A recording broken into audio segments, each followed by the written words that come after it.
And yay, it's working. What's going on, you guys? It is working. All right, welcome to the first public stream of the week. We had to cut our stream very short on Tuesday because literally it was unwatchable due to the technical difficulties that y'all all know about already. They're familiar with it. They're as familiar with it as we are now. Yeah. This setup it's finally working for us. It's not perfect, as you can see. We got our video looks a little bit different, but hey, we're here. And man, I'm ready to talk fantasy. Yeah. It's like, when you're starting to go live and you're getting ready and you're in your groove and you start getting in that mindset, and then all of a sudden you see that buffer wheel of death that takes the wind out of your sails. At least it does for me. It's like, it's almost like you're deflated. Now you can't focus on anything else. Oh yeah, because number one is bringing everybody who's in our listening audience the best product imaginable, and it's just like, we get all hyped because I look forward to this every day that we live stream. I really look forward to the live stream, and just to have that, it's pretty deflating. Right. Deflategate. Hey, but we're live, and we are finally ready to get to our second tier, RB2 tier of our running back rankings for redraft in 2022. Yeah, looking forward to this discussion. Rankings are always fun to talk through. If you did miss our 1 to 12 rankings and want to check that out at some point, I did drop that in the description of this video right at the top, so you can see our 1 to 12 rankings. Just to run it back really quickly so that everybody is aware. I don't know if your list has changed at all over the past week, because we did do this. The 1 to 12 was this time last week, but yeah. I think the consensus between the two of us is somewhere along the lines of Jonathan Taylor, Christian McCaffrey, and then the 4 to 6 range is some combination of Austin Eckler, Derrick Henry, Dalvin Cook, and Najee Harris, DeAndre Swift, Joe Mixon, Aaron Jones, Alvin Kamara. You had Leonard Fournette squeaking in there. I had Saquon Barkley at 11, and then we both rounded it out with James Conner. So relatively uniform. The names are in just some different positions. But that was just a very fast run through of our 1 to 12. There's 13 total because we each had one different name at the tail end of the 1 to 12 list. But again, you can hear our rationale and discussion about all of those names in last week's stream. Again, there is a link at the top of the description of this video. And what's going on, Slim? How you doing? Yeah, that's Nick's haircut that I was talking about yesterday. So there you go. And Nick does sound like a robot right now. That is the last of our technical difficulties that we're working through with the new setup right now. Right now, he's coming out of my laptop speakers into the laptop microphone, and that's what you're hearing. So he does. It's not perfect. Yeah, it's what we got to work with. If you wanted me to sit there and work on this for another 30 minutes and keep y'all waiting, then Nick would sound like his normal self. But it's what we got to do to get live on time. But what's going on, y'all? What's going on, Slim? What's going on, Logan? Good to see you. What's up, Logan? Apparently I sound like a robot. I didn't know that. But hopefully it's not like so bad that it's unlistenable. Hey, again, just like you said before we started the live stream today, anything is better than Tuesday. Anything's better than Tuesday, where we literally were not in a place where we could do anything. So right. We'll take it. But yeah, Logan, good to see you. I feel like it's been a little bit, but that's okay. there is an off season. Everybody deserves their breaks. Yes, sir. But yeah, we do have on deck today is RB 13 to 24 for the 2022 season for redraft. This applies to redraft and some combination of best ball. I don't know how many people play best ball. I got several tournaments ongoing at the moment, but looking forward to this conversation. Yeah, man. So I mean, let's start it off the rip. Who do you got at 13? Yeah, let's kick this off. So again, at the tail end of the 1 to 12 rankings, you had Leonard Fournette. I did not. Leonard Fournette just missed for me as a top 12 ranking, at least going into the season, preseason projections. But he does make the very top of my list today. I do have Leonard Fournette listed as the RB 13 for the season. I did just put a video out about Rachaad White and how I'm really starting to warm up to him as a depth running back this year behind Leonard Fournette. But that's the key part of that phrase for the purpose of this conversation. Rachaad White is Leonard Fournette's backup this year. Fournette remains the starter.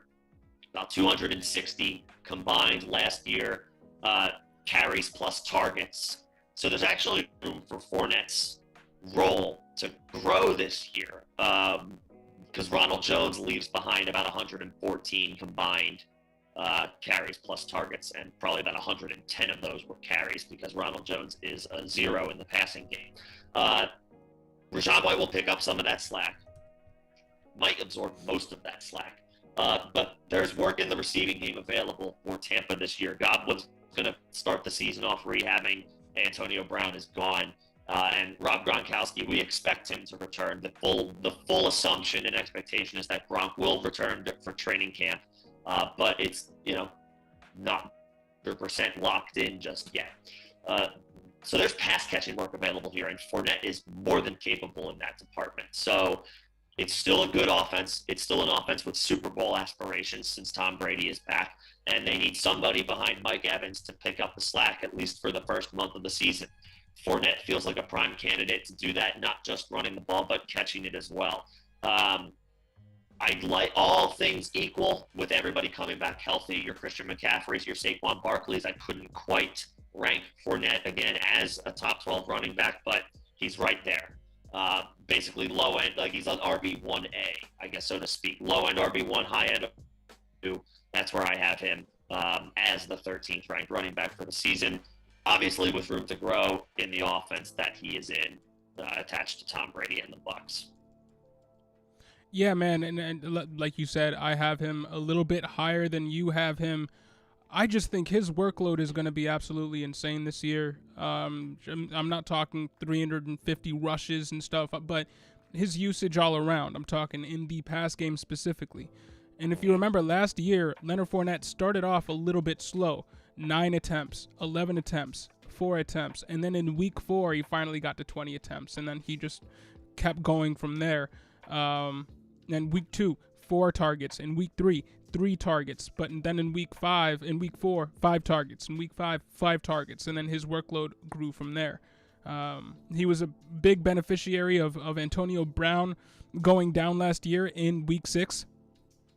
Or after, and just not being around, because after week 7, Leonard Fournette was getting at least 11 touches on the ground, and in week 9, 9 targets. In week 10, 6 targets. In week 11, 8 targets. In week 12, 8 targets. In week 13, 7 targets. That's where the target numbers get me excited about Leonard Fournette, not technically the rushing numbers.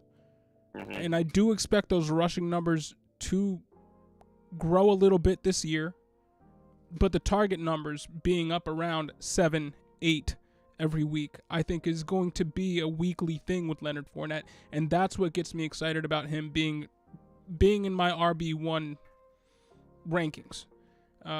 Yes, he did come in to camp a little bit heavier than we'd all like at 250 pounds, but he has 3 months to get in shape, and if there's anybody who can get a teammate in shape, it's Tom Brady. And if there's anybody who, would motivate somebody, just you step onto the field, there's Tom Brady. You yourself, and you come in weighing 20 pounds more than you did last year, you yourself are going to feel like, all right, I need to get myself in shape. Not even that Tom Brady is going to come to me saying you need to do this, that, and the other thing. So it's kind of like a two-pronged attack. I think Leonard Fournette is going to be fine as far as his level of fitness for the season. He's a vet. He knows what it takes to play all 15, 16, 17, 8 games in a season. He knows. So I don't really have too many concerns about that. And yeah, for me, he is a very low-end RB1, but he is an RB1. For you, he is a very high RB2. Yeah, he's right there. It's not necessarily an indictment on Fournette. I'm not disagreeing with anything you say. And I did just mention, I think he only had 180 carries last year. Yeah. 69 catches, nice. Both of 84 targets. So that's right, like that's Kamara usage. Yep, and that could stay. To your point about Antonio Brown is gone this time. So that target number could, and again with Godwin maybe missing up to the first month of the season, that number could very well stay the same. And still working his way back probably in week 4, week 5, week right. 6. So he's not going to be a full strength player until probably around week 7, week 8. Yeah. So Fournette's usage will be fine. Again, 200 and about 250 total touches last year. So yeah, there's still room to grow. He should be good. I have him at the RB13. With that being said, who's your RB13? This is where I have Saquon Barkley. Okay, and we talked in the members 13 are the same. Right. We talked in the members only stream about how this Leonard Fournette news might have me tilting on having Leonard Fournette in my top 12. I didn't end up switching my rankings. I still have Leonard Fournette in my top 12, and I still have Saquon Barkley at 13. Okay. But it's about as close. I'm really splitting hairs here, and it's really preferential at this point. I could very easily see Saquon Barkley being a top 12 running back, because he is if we're judging him on talent alone, and he is if we're judging him on workload. The difference for me is the offense he's playing in. Sure. There will be more scoring opportunities in Tampa Bay, and there will be more. I think he's going to be used more in the pass game, which we all know targets mean more than rush attempts. So those two factors for me vault Fournette over Barkley. But Barkley, in terms of workload, is one of the safest running backs in the league. In terms of talent, is one of the highest upside running backs in the league. And the only things holding him back are the offense he plays in and the O-line he plays behind. Mm-hmm. But, I could easily see him being a RB1. For me, I have him ranked as the highest RB2. Yeah, so it's a pseudo RB1 ranking. It's just like a numbers crunch situation. Yeah. So yeah, I don't think there's too much more time that needs to be spent on this. Again, we talked about Saquon Barkley and Leonard Fournette in pretty solid detail. Again, in our actual 1 to 12 rankings, you can check that out. The link to that discussion is in the description of this live stream. So our top 13 names are the same. Slightly reordered. I think this is maybe where the conversation really starts to divulge. Maybe not these next couple of names, but no, I think it's the next couple of names. I think the whole RB2 tier really is way more preferential than the tier of RB1s. Sure. we were splitting hairs on a position here or there. You had Eckler at, I believe, 4 and I had him at 3, like stuff like that. But in this RB2 tier, I could have somebody at 14 that you have at 22, and I wouldn't be surprised. I kind of expect that to happen. I would be really surprised if our rankings stayed in lockstep the way they did with the first 12. But who do you got at 14? So my guy at 14 is kind of he's kind of boring at this point. He's safe, but there's a clear ceiling on him. That being said, he's got enough of an argument in the advanced metrics department as far as explosive run rate, big time plays, and in an offense that there's a lot of question marks right now, but he should remain the bread and butter, and it's Nick Chubb. Okay. He's not a zero in the passing game, but with Kareem Hunt returning, there is a limit. But that being said, he's up there with Derrick Henry in the argument for best pure rusher in the NFL. So again, that's why I kind of label him as boring at this point. He might not have league-winning upside, but in redraft leagues, let me put it this way about Nick Chubb. I don't want him in best ball. I do not want Nick Chubb in best ball. Give me Saquon Barkley at the 2-3 turn because they're both going in that same area. Or I'll give me a wide receiver.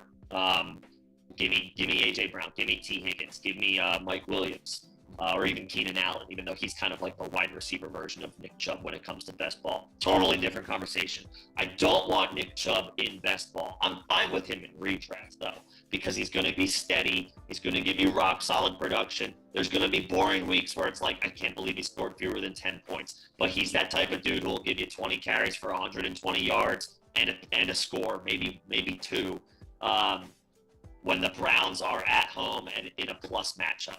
And there should be a lot of those because despite the questions about quarterback with the Browns, they still have a good overall team.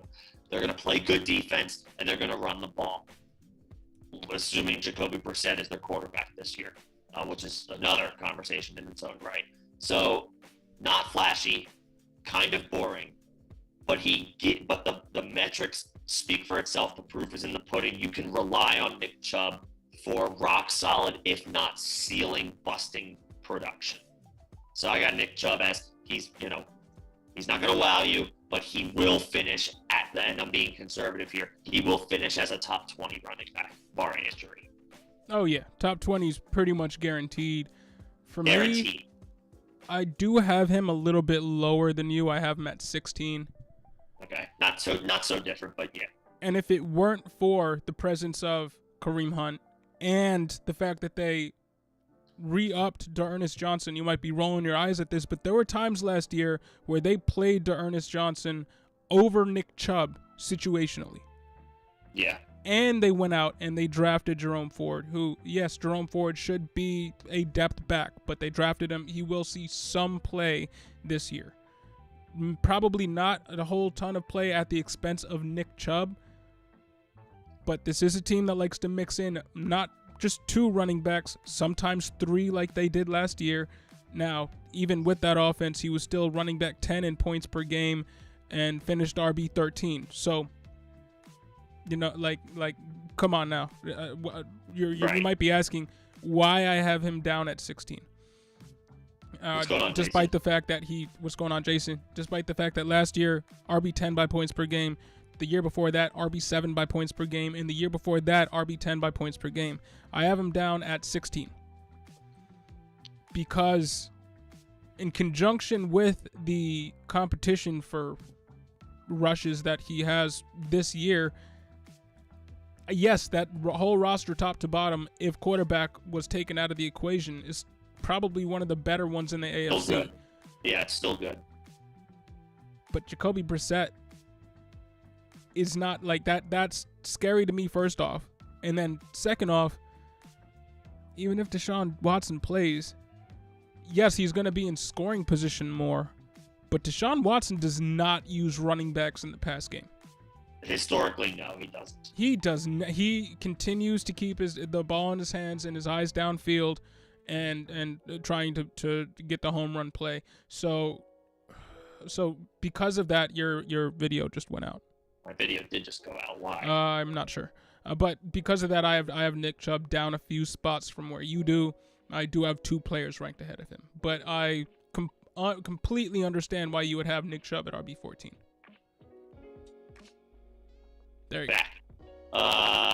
Also, the chat doesn't seem to be loading up, for whatever that's worth. Like I said, this will be the last thing I say about Nick Chubb. He doesn't have slate-busting upside. He didn't have it with Kareem Hunt. He didn't have it without Kareem Hunt because he's more of a threat to catch the ball when Kareem Hunt's out of the lineup, but Kareem Hunt's back healthy. He's going to be more of a pure rusher, which he does very well. But I can't rank him as an RB1, even though, again, to your point, he has finished as an RB1 in points per game the past couple of years. he's capped. He has a very clear ceiling, but he's rock solid. He's rock solid. He's reliable. He's like a Ford F-150 or like a toy, or he's like a Honda Civic. You know, like if I had to compare him to a car, he's not flashy. He's more than a Honda Civic, bro. He's not. I get the flashy, Ford but he gets the F-150 though. job done. He's a workhorse. He's a Ford Yeah, F-150. He's not exciting. done. He's not flashy. Yeah. Yeah. I mean that in a positive way. It's just like, but he's not a Ferrari. He's not a, he's not, there's no slate busting upside with Nick Chubb, which is why he, again, kind of, he's right there. Can't quite rank him as an RB1, but I have him at 14 out of respect for what he's done the past couple of years and what he's put in the spreadsheets, thanks to the analytics nerds with the big rush play percentages and things like that. So that's my guy at 14. Who do you got at 14? This is where I have your boy Javonte Williams. Hey, I got him one This is spot. where I have your boy Javonte Williams. I mean, RB 17 in 2021 in points per game. He was RB 22, 22 years old. Last year, 8th in juke rate. 6th in evaded tackles. Explosive play rate, yeah. Right, 6th in evaded tackles, 6th in yards created, 9th in catch rate, 23rd in red zone touches. Now, if you look at all those numbers, I would say if Russell Wilson is your quarterback instead of Teddy Bridgewater and Drew Lock, those red zone touches, or at least the opportunities in the red zone, are going to go way up. I know he's playing with Melvin Gordon, but the split, while it was pretty even last year, should move a little bit. It should edge a little bit towards Javonte, and his efficiency numbers are top of the league. And he did all that with a 50% opportunity share. He was 8th in juke rate with a 50% opportunity share. Sixth in evaded tackles with a 50% opportunity share. So once that opportunity share goes up a little bit, I mean, he's going to rank even higher in those metrics. And 23rd in red zone touches. I mean, cut that number in half. He might be 12 in red zone touches, even with Melvin Gordon there. Now, that might be a little bit optimistic, but if he's 15, 16, 14 in red zone touches with his efficiency, I mean, yeah, he finished RB 17 last year. He could finish RB 14. He could finish RB 13. He could even sneak in to that RB 12 spot, maybe be a surprise RB 1, even with splitting pretty much a workload evenly with Melvin Gordon. He's that electric with the ball in his hands, and the offense, I believe, will be that much better. Oh, they just have to show up to be better than last year. Pretty much. With Russell Wilson at the helm. Yeah, it's tempting to rank him higher. I have him actually one spot. You have him one spot ahead of me. I have him at 15. It's tempting to move him higher. In the chat, I don't know if the chat's working. Yeah, can somebody throw something in the chat so we can check to see if it's working? But keep going. I don't know what that's. It was working. Now it's gone. It was, and then the one or two things that popped in while it was working disappeared. Kind of weird. I did see our picture flicker off, almost like the power went out and then came back on. I don't know. Weird. But hey, we're up and running. I'll take it for right now.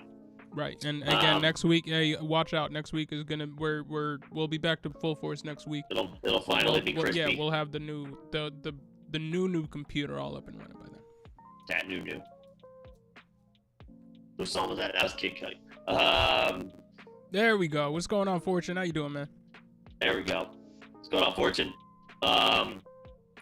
With Javonte, the explosive play rate is tantalizing. Yep. The missed tackle rate is tantalizing. The question I have, and there's nothing with Javonte, is do the Broncos open it up a little bit more in the passing game now that they actually have a quarterback with legitimate weapons in the passing game when all things are healthy, when everyone's healthy? That's like a blip on the radar. That's like splitting hairs, nitpicking. I'm not worrying about Javonte. All things equal, I can't quite rank B1 yet, but I don't think it's going to be a surprise if he finishes as one. We tend to see when a rookie is in a committee with a veteran, like you said, we tend to see it shift don't know if significantly is the right word, but Javonte an uptick could work, and it could be more of a 60-40, maybe even like a 65-35 split in his favor, maybe more 60-40. Melvin Gordon proved he could still do it last year. Like he didn't look like he had lost a step in any way, shape, or form. No, and the splitting of work kept him healthy, so he'll be back this year. Now, league winning upside. If Melvin Gordon goes down, absolute league winning upside. Javonte Williams jumps into probably top 4 running backs. Yep. If we're extrapolating till the end of the season. I just put in the new chat box, so I don't know if it's going to keep just recycling every single time a new chat comes in, or if it's going to actually compile them and keep going. So we'll see. But yeah, man, Javonte to the moon, dude. Javonte to the moon. If Melvin Gordon goes down, and the one game that Melvin Gordon missed last year, Javonte was the RB1 that week. So, yeah, look out. You have him at 14. I have him at 15. Real quick, just to, like, catch up on some of the comments in here. Slim commented that Fournette was the RB2 prior to his injury. Yeah, Fournette. You want to talk about league-winning upside? Like, Fournette has it as well, especially in a Bucs offense that. And I believe he was out for the last 3 games of the year. Yeah, he had like an ankle injury. Yeah. Yeah, Fournette has league-winning upside in his own right in that offense. It's just a matter of, well, can he get down to the playing? Will he get down to the playing weight that we expect him to be at? Not too worried about that. Couple new pieces on the offensive line. They lost Alex Kappa to free agency. And somebody retired. But they still, they bring back Tristan Wirfs. They bring back the anchors of that offensive line. And they still have Tom Brady. So, yeah, I mean, he set up well for success. What I'm curious about, here's the one drawback that I was like, what do I actually want to say about Leonard Fournette as far as a drawback? I just thought of it. Mm-hmm. It's that Rachaad White adds an element as a backup that Ronald Jones didn't. Ronald Jones can't catch the ball. Rachaad White can. So I think almost like, and I'm not predicting that this is going to be a Javonte Williams, Melvin Gordon 50-50 split. I don't think that's the case. What I do think, though, is that Rachaad White and Leonard Fournette are very similar players. And, they're both physically and skill set. They're both 6 feet tall. Fournette's got about 10 to 15 pounds on 30 pounds right now. Hey. 30 right now, but that'll come down. Yeah. But they're both similar size and they're both similar skill set. They're big guys who've proven they can handle workhorse roles. Now, obviously, Fournette has done it in the NFL. Rachaad White did it in college, but Rachaad White was the workhorse at Arizona State and proven pass catcher. Again, 19% target share from the running back position, according to Player Profiler. That is elite. That is an elite target share. So Rachaad White adds a dynamic that Ronald Jones does not. That's the one question I have. Does Rachaad White take a few extra targets away from Fournette than maybe we are anticipating at this time? That's my one drawback. That being said, yes, Fournette, while I have him just outside my top 12, you're not going to hear much of an argument from me if you do have him in your top 12 or higher. It's just that all things equal, there are other running backs that I just quite couldn't take out when healthy. McCaffrey, Saquon, etc. Dalvin Cook. Fair. But yeah. Yes, sir. And yes, the cut did happen. The hippie flow is no longer. Flow is dead. Yeah, hippie flow is no mo. But thanks for noticing. It's starting to get hot out here. It's hard not to notice, bro. Come on. I mean, it was starting to get hot out here. In LA. I was like, less to deal with. The weather doesn't change in LA. Not in the summer. You get that dry heat, man. True. We get those 110-degree days. It's a real thing. And I'm in the city part of the city, so yeah, as you know, when you're in the city part of the city, things are a little bit more closed in. That heat gets trapped. The block is hot, is what you mean? Block is hot. Yeah. Word. Well, yeah. So you have Javonte at 14. Javonte. Yeah. Yeah, I think we talked enough and he's covered for me because I had him at 15. You have him at 14. I think we can just roll right into whoever you had at 15. Basically, Javonte's got, it wouldn't surprise either of us at all if he finished the season as an RB1. Just all things equal, we can't quite project him there yet. Now, the guy that I have here at 15, I am pretty positive you have lower. So this is where I really think our rankings are going to diverge. Where, I might have a guy at 13 that you have at 14. So this guy, I believe you're going to have him probably down at like 20 or something. Try me. Zeke. This is where I have Zeke at RB 15. I don't think he's a few spots down, not 20. I have him higher than 20.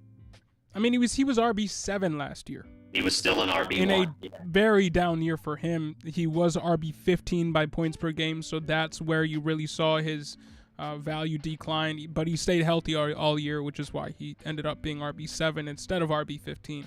27 years old. But where I think his value should take a jump, and I ranked him at 15, is 2021. Again, points per game, 15. Quietly, he was third in routes run last year from the running back position. There you go. Now, the other guy in his offense, Tony Pollard, was first. So you do have to factor that in. They ran, their pace of play was pretty phenomenal over there in Dallas last year. Should continue. But third in routes run, combined with the fact that they lost Amari Cooper, they lost Blake Jarwin, they lost Cedric Wilson, Gallup is probably out for the first 6 games, maybe even 8 games, maybe not more. Out, but at least working back to full strength. And we know how it goes with ACL injuries. Yeah. Lots of times they're just not fully 100% healthy and back to where the way that they were pre-injury until it really a year removed. The second year is when you look to the second year, not the first year back, is when it's like, okay, now they start to get back to form, generally. Now, this is not where I have him in Dynasty. I do think this might be the last year we see Ezekiel Elliott ranked or finish as a RB1 high-end RB1 potential, yeah. But he's pretty much a lock for at least 240 rushes and at least 50 receptions. He's pretty much a lock for that workload. Now, earlier in his career, he was getting 350 touches or rushes on the ground and those 50 receptions. So that's, again, where people are lower on Zeke now because his workload just isn't the same. You have Tony Pollard cutting into his rushing workload to the tune of around 100 rushes. So that does take away from his overall fantasy ceiling. We're not going to see the Ezekiel Elliott ever again that finished as the top 3 running back in the league perennially. And even then, I don't even think he ever finished top 3. I think he was really like the 4th best, 5th best, 4th best. RB4, RB5. He was, he was always like steady. He was always very steady, like high-end steady. So now he's going to be a little bit he's still going to be as consistent because his workload is pretty unquestioned. I know Tony Pollard is there, but 240 rushes and 50 receptions is pretty much a lock for Zeke. Pretty much. And the reception totals, considering the vacated targets in that offense, I expect the receptions to go up considering he was running the 3rd most routes from the running back position last year. So that's why I have him RB15. Yeah. Even if they do scale back his rushes a little bit, I believe the receptions will buoy him from a fantasy standpoint. And in 2022, I am not shying completely away from having Ezekiel Elliott on my team, but this will probably be the last year I'll feel comfortable drafting him pretty much ever. And the one thing I can say about him this year in redraft right now is this is the first time that you can draft Ezekiel Elliott at his floor. Yeah, he's a dead zone running back right now. So to me, that, like, yes, you might be drafting the RB15 at RB15 value. He might not give you RB10 value by end of season. You might not be looking at him as an investment that's going to get you more than you invested in him in the first place. But if you draft him at RB15, he's most likely going to give you RB15 numbers. He's not going to fail you. He's not going to drop off the map unless there's an injury. He's going to get the work. This year, he's going to get the work. So I feel pretty confident drafting Ezekiel Elliott in redraft. He's definitely going to get the work. The Cowboys have every incentive to run him into the ground one more time. I mean, look what happened. They had to trade Amari Cooper away for peanuts because of the numbers crunch that Zeke's contract presents. So to that point, they have incentive to continue to give him 20 touches a game. I have him ranked up as RB18. So maybe a little disrespectful or whatever, if you want to call it that, about Zeke. But you're an Eagles fan, so it's all right. Makes sense. No, I do this completely unbiased. I'm messing with you, bro. I have Saquon as an RB1. So, and I've had Zeke plenty of times. So here's my thing with Zeke. I love that. Yeah, to your point, you can get him in the 4th round when he finished as an RB1 last year. It's great value. The 4th round is more volatile, even in redraft, than a lot of drafters give it credit for. You think that there's like, oh, that's still like a rock solid part of the draft. It's not. Zeke presents a very safe option for you in the 4th round, regardless of how you start your draft. Whether you go RB heavy, whether you go 0 RB, whether you take a stud tight end, whether you take a quarterback early, whatever you do, regardless of your start, Zeke offers a very safe option at the top of the 4th round. Here's my concern. We never project. I will always say this. We never project or predict injuries when making projections. And I'm not predicting an injury here. What I am concerned about, though, is a potential falling off the proverbial cliff during the season. If you've heard me talk before about running back career workload, or if you haven't, the number that you have to be worried about historically and traditionally when it comes to running backs is the 1,800 career carry threshold. Zeke is currently right on the nose of 1,650 career carries. He only needs 150 carries to hit that 1,800 number. He could conceivably do that in like the first 6 games of the season, maybe 6 or 7 games of the season. So I have a rhetorical question about Ezekiel Elliott. Do we see the cliff literally happen before our eyes in the second half of 2022? That's my concern. So it's not projecting or predicting injury, but it is raising the question, will the production hold through for the entire 2022 season? So is it unfair? Maybe a little bit, because again, he finished as an RB1 last year. But the only player, generally speaking, when it comes to running backs, historically, who has broken through that 1,800 career carry threshold and continued to power through and still be effective and still be efficient is Evan Smith. And Derrick Henry.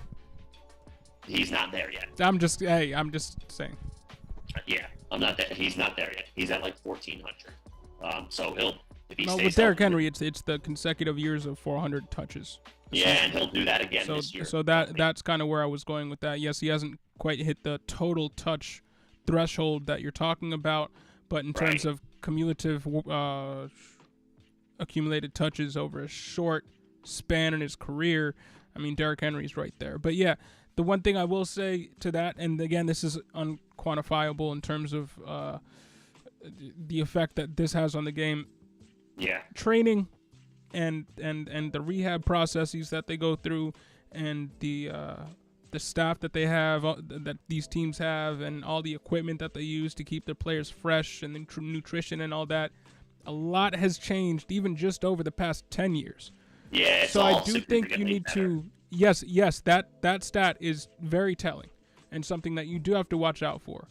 But I wonder if the cliff that you're talking about, not that it doesn't exist anymore, but that the drop off is lessened due to the fact that all this money and investment in keeping players healthy over the last 10 years, 20 years in the NFL has gotten to the point where people are coming back from Achilles tears in 5 months. Like we've seen remarkable advances in just being able to medicals and being able to keep people healthy and training and nutrition and all that. So I wonder how much of an effect that has on a stat like this. And it's really speculative and, again, kind of unquantifiable at this point. This is something that we can really talk about definitively 10 years down the road when we have more running backs from this era hit that threshold and play beyond it. But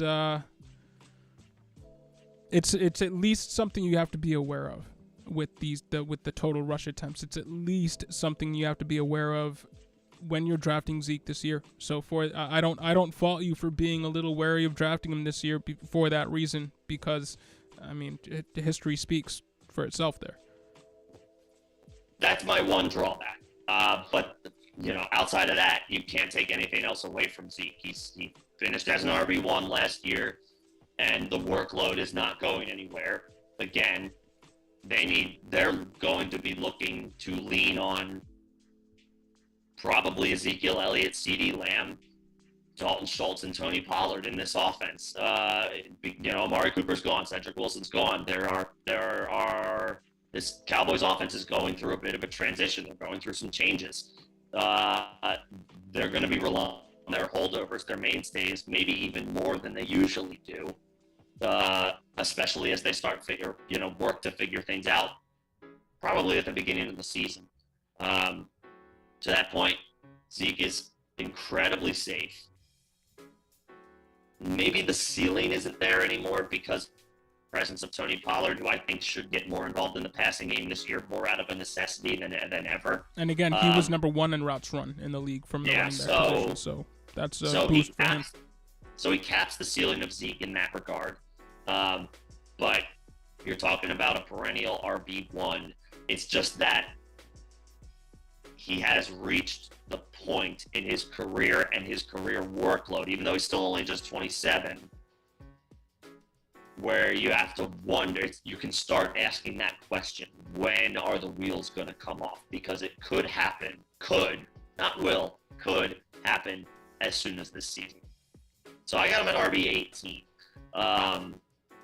Still a top 20 running back. Still a guy I'm not afraid to grab in the 4th round because, again, even if it is just for like the first 6 or 7 games of the season, I should be able to rely on him for RB1 production. And even if I only get that for half a season in the 4th round, it sets me up for early season success. And then I only need to scrap a couple of wins together to theoretically in the second half of the season to make the playoffs. So it's still a smart play. And you had at RB15, you had Javonte. Who'd you have at 15? Javonte is my RB15. You have Zeke at 15. I have Zeke down a little bit further at 18. And yeah, I have Nick Chubb one spot behind Zeke at RB16. They're really comparable running backs to me. The running backs where the RB2 in their respective offenses do limit their upside to a certain extent. But if we're just looking at the offenses that they're playing in a vacuum, I like the offense that Ezekiel Elliott is playing in more than I like the offense that Nick Chubb is playing in. So that's where the decision is made for me between Zeke and Chubb. Workloads pretty much equal. Zeke probably a safer bet for reception work, receiving work, and plays in the better offense. Yeah. So for me, Zeke takes that 15 spot. Nick Chubb takes that 16 spot. Who do you got at 16? There you go. 16 is, I don't know if Fortune is still in here, but it's his guy. Breece Hall, the rookie, is my guy at 16. There's not a lot of, I'll be honest, there's not a lot to base off of this ranking because Breece Hall is a rookie. But we like him as a prospect. He grades well as a prospect. lands on a Jets team that I would say, at least from an offensive perspective, everything is trending up for them. The vibes are good with the Jets right now. Tons of work available in this backfield. No disrespect to Michael Carter, but Michael Carter's a 4th-round pick. Breece Hall was a 2nd-round pick that the team traded up for to acquire. Right. Behind an improving offensive line, a rookie or he's not a rookie anymore, a 2nd-year quarterback with some promise, and good weapons in the passing game. And for what it's worth, Mike LaFleur, I think he comes from that Kyle Shanahan coaching tree. So the Kyle Shanahan coaching tree is notorious for churning out strong rushing production. Will the Jets replicate the San Francisco 49ers? No, but it has to be noted. There's going to be some 49ers Shanahan influence on this run game, which can only benefit a player like Breece Hall. He immediately steps in as the starter. Michael Carter is kind of reverted to a change of pace guy. And we're talking about fresh legs that I think the Jets are going to take advantage of this year. I think 250 touches are fair to expect. Anything after that might be a little bit gravy. Breece Hall, we like as a prospect. It's a strong prospect. Don't know if we can label him as like a can't-miss prospect. But the situation is set up for him to have early career success. Going to be the first, he's going to be first up on 1st and 2nd down. We'll see if his role is able to expand beyond that. He's going to have to earn it. But the Jets didn't trade up in the 2nd round to not utilize him as their 1A. So I got him as a mid RB2, high to mid RB2. And we've seen success in that regard with rookies with that 2nd round or better draft capital from the running back position somewhat significantly. Would it surprise me if he finished the season lower than RB16? No. And I would say it might surprise me a little bit if he finishes higher than this. But I think he's in a situation where it's not out of the realm of possibility. I do think that's his ceiling. So if you do draft him at that spot, you are drafting him kind of at his ceiling. Love the prospect. 21 years old, 20 career 100-yard rushing games in 36 games. So in more than half of his games, he had over 100 yards rushing in college. He also holds the NCAA record for the most consecutive games with a touchdown. 24 games straight, he scored a touchdown. Now that has a lot to do with the offense that he's playing in and stuff like that, and the competition that he's playing against.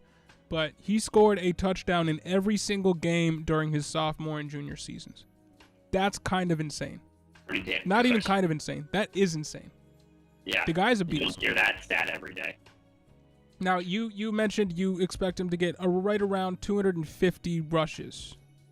Touches. Okay. Yeah, so touches. I think that's conservative for him. Okay. When looking at him as a prospect, I said that he was a better prospect than Najee Harris. Kind of mirrors Najee Harris, but coming in significantly younger. 2 years younger than when Najee Harris came in. But I compare him to an Ezekiel Elliott level prospect. He's not quite Saquon, but Najee Harris level prospect. I think that's Breece Hall. Ezekiel Elliott, when he came into the league, 2016, had his highest rush attempt total of his career. Ever since that year, it declined. 322 rush attempts. Yeah, they didn't waste any time giving him the ball. Najee Harris, last year, 307 rush attempts, and they're already talking about in his 2nd season, despite the fact that he's bulking up to get ready for more of a workload, they're already talking about scaling back his touches in certain situations to keep him fresh for his career, because they saw his yards per carry was 3.9 last year, and with a little bit less work, he should theoretically be more efficient. But with that said, those totals, I mean, I think that would lead me to believe that his highest total number in terms of rush attempts could be his rookie year, especially with a quarterback that's still figuring it out. Yep. So I kind of think 250 touches is his floor. I don't think that's his ceiling. Okay. But I have Breece Hall ranked down at RB23, and I'm being very conservative with my Breece Hall take. And a lot of that has to specifically do with the offense that he's playing in. You are, I believe, a little bit more hype on the Jets prospects this year than I am. I'm more optimistic on them, yeah. I like a lot of their skill position players, a lot of the young players that they brought in. And I know comparing what Michael Carter did last year to what we expect Breece Hall to do this year is as close to comparing apples and oranges as you're going to get. But Michael Carter last year was 24th in RB opportunity share. We expect Breece Hall's opportunity share in that offense to be better than 24th in the league. Yes. 28th snap share, percent snap, or 28th snap share in the league for Michael Carter. Expect that number to be better for Breece Hall. 15th in targets, 32nd in carries, 27th in red zone touches, 32nd in RB positive game script. Those things give me pause when I'm looking at Najee Harris. Yes, I think he's going to get all the touches that he can handle as a young running back in the league because that's Breece. Okay. I think that's what happens with young running backs. They get utilized a hell of a lot in their first year, and then from then on, the team starts to really manage their touches moving forward, especially when they're paired with a young quarterback at the same time. We expect his snap share to be better than Michael Carter's next year. We expect his opportunity share to be better than Michael Carter's next year. And we expect his carries to go up, but Michael Carter's carries last year, 32nd in carries. He was literally the worst starting running back in the league in terms of the carry share that he was getting on a week-to-week basis. 27th in red zone touches. Yes, Garrett Wilson coming in helps the Jets offense. How much as a rookie wide receiver coming in remains to be seen. If Zach Wilson doesn't take the step that we expect, that you are expecting him to take, and that a lot of fantasy owners are expecting him to take, that 25th or 27th in red zone touches number might not be a whole lot different from Najee Harris coming into 2022 or at the end of 2022. And 32nd in RB positive game script might not change that much when you factor in just bringing in Breece Hall instead of Michael Carter. So that's where I worry a little bit with Breece Hall. The opportunity is going to be there. To your point, drafted him high, traded up to get him. He's going to get opportunity in this offense. And he's going to be as efficient as a running back can be with his touches. The offense scares me. The O-line, while they do have a young up-and-coming O-line, it's not solidified or by any means. The O-line scares me to a certain extent. Zach Wilson scares me to a certain extent if he doesn't take the step forward that he needs to. So for that reason, I do have Breece Hall down at 23. Now that's probably around his floor. Yeah, I think he'll be. I think he'll finish higher than that. He very well might, but I also do have to factor in. Yes, we do not expect Michael Carter to get a significant workload, and you look at running backs who finished very high last year. Jonathan Taylor was the RB1 despite the presence of Nyheim Hines, who was getting work for a fair amount too. So the handcuff in the offense getting mixed in for some amount of work, while it doesn't scare me away, it is something you do have to at least take into account. Breece Hall is not stepping into a Najee Harris workload where the secondary running back is Benny Snell. I mean, the secondary running back isn't a bad running back. It's just not a Breece Hall level running back. But I still do expect Michael Carter to get some work. Yeah, he will. So he'll factor in for sure. He will. I expect Breece Hall to finish somewhere in between our respective rankings. But you have him ranked at his ceiling, and I have him ranked at his floor as it stands right now.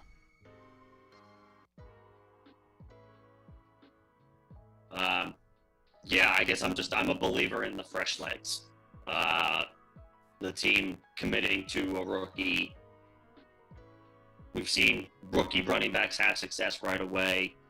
Rookies drafted high have success relatively quickly in the NFL. Not all of them. But I do think this is a favorable situation. He will be the 1A. Carter will be a little bit more of a 1B. And, I mean, to your point about, what was it, 32nd in for Carter last year in what was the 32nd in attempts? It was 32nd in, pull that up again, 32nd in carries and 32nd in RB positive game script. So they were playing from behind a lot. So they were throwing more than they were running, and it amounted to a lack of touches for the running back position. He got phased out, yeah. And so there is concern, like, how good are the Jets actually going to be? The defense is still a work in progress. I do not think Breece Hall is 32nd in the league in attempts. No. And honestly, right now, I am moving him up to 22. 23 is too low for Breece Hall. I'm moving him up to 22. Right now on Underdog Fantasy, just for whatever this is worth, he is the RB19 off the board. Okay. Just behind Travis Etienne, just ahead of David Montgomery, both of whom, for what it's worth, made my top 24 as well. And I just moved him ahead of David Montgomery. So there you go. There you go. So you have him at what, RB21 now? I have him at RB22 and David Montgomery at RB23. Okay. Yeah, I have him ahead of David Montgomery. I have him just ahead of, this might be a little ambitious, but I guess I have a good vibe about the situation. Call it a hunch, and if that's not fantasy analysis that you're looking for, then I apologize, but I have him ahead of Travis Etienne, I have him ahead of Ezekiel Elliott, and I have him ahead of another guy who I feel good about this year, but I have him ahead, but he's coming off an injury. I have him ahead of Cam Akers. And obviously, you're not going to hear any argument from me. Of course, the Rams offense is better than the Jets. I feel good about Breece Hall's prospects this year. I just do. So yeah, I got him at RB16. So I guess I'm slightly higher on him than the consensus as well. Not just you. The consensus has him at RB19. And I could see moving him up by the beginning of the season up to around RB19 or 18, depending on how things go and that's where the consensus has league news. So and just me warming up to him in general. But right now, I think he's going to rip off one run in the preseason, and his ADP just is going to climb 10 spots. That's usually how it goes. That's just how it goes. That's just how it goes. So I'm getting out ahead of it. I'm getting out in front of it now. And hey, for all y'all listening, when Nick gets ahead on consensus on a rookie running back, it usually bodes well. We saw that with Javonte Williams. We saw that with not a rookie, but second-year player in A.J. Dillon. I faded Trey Sermon last year. Told you not to. I was like, don't draft Trey Sermon. Yeah, we were both on that. But yeah. Yeah, but like, you specifically were on Elijah Mitchell earlier than most. I drafted him. I think you vouched for him before I did. Maybe. Team effort. There you go. Yeah, there we go. All right, so that was RB16 for you? Breece is my RB16. Okay. And Nick Chubb was my 16. Oh, that's right. Chubb is your 16. Okay. We've already stated the case for Nick Chubb.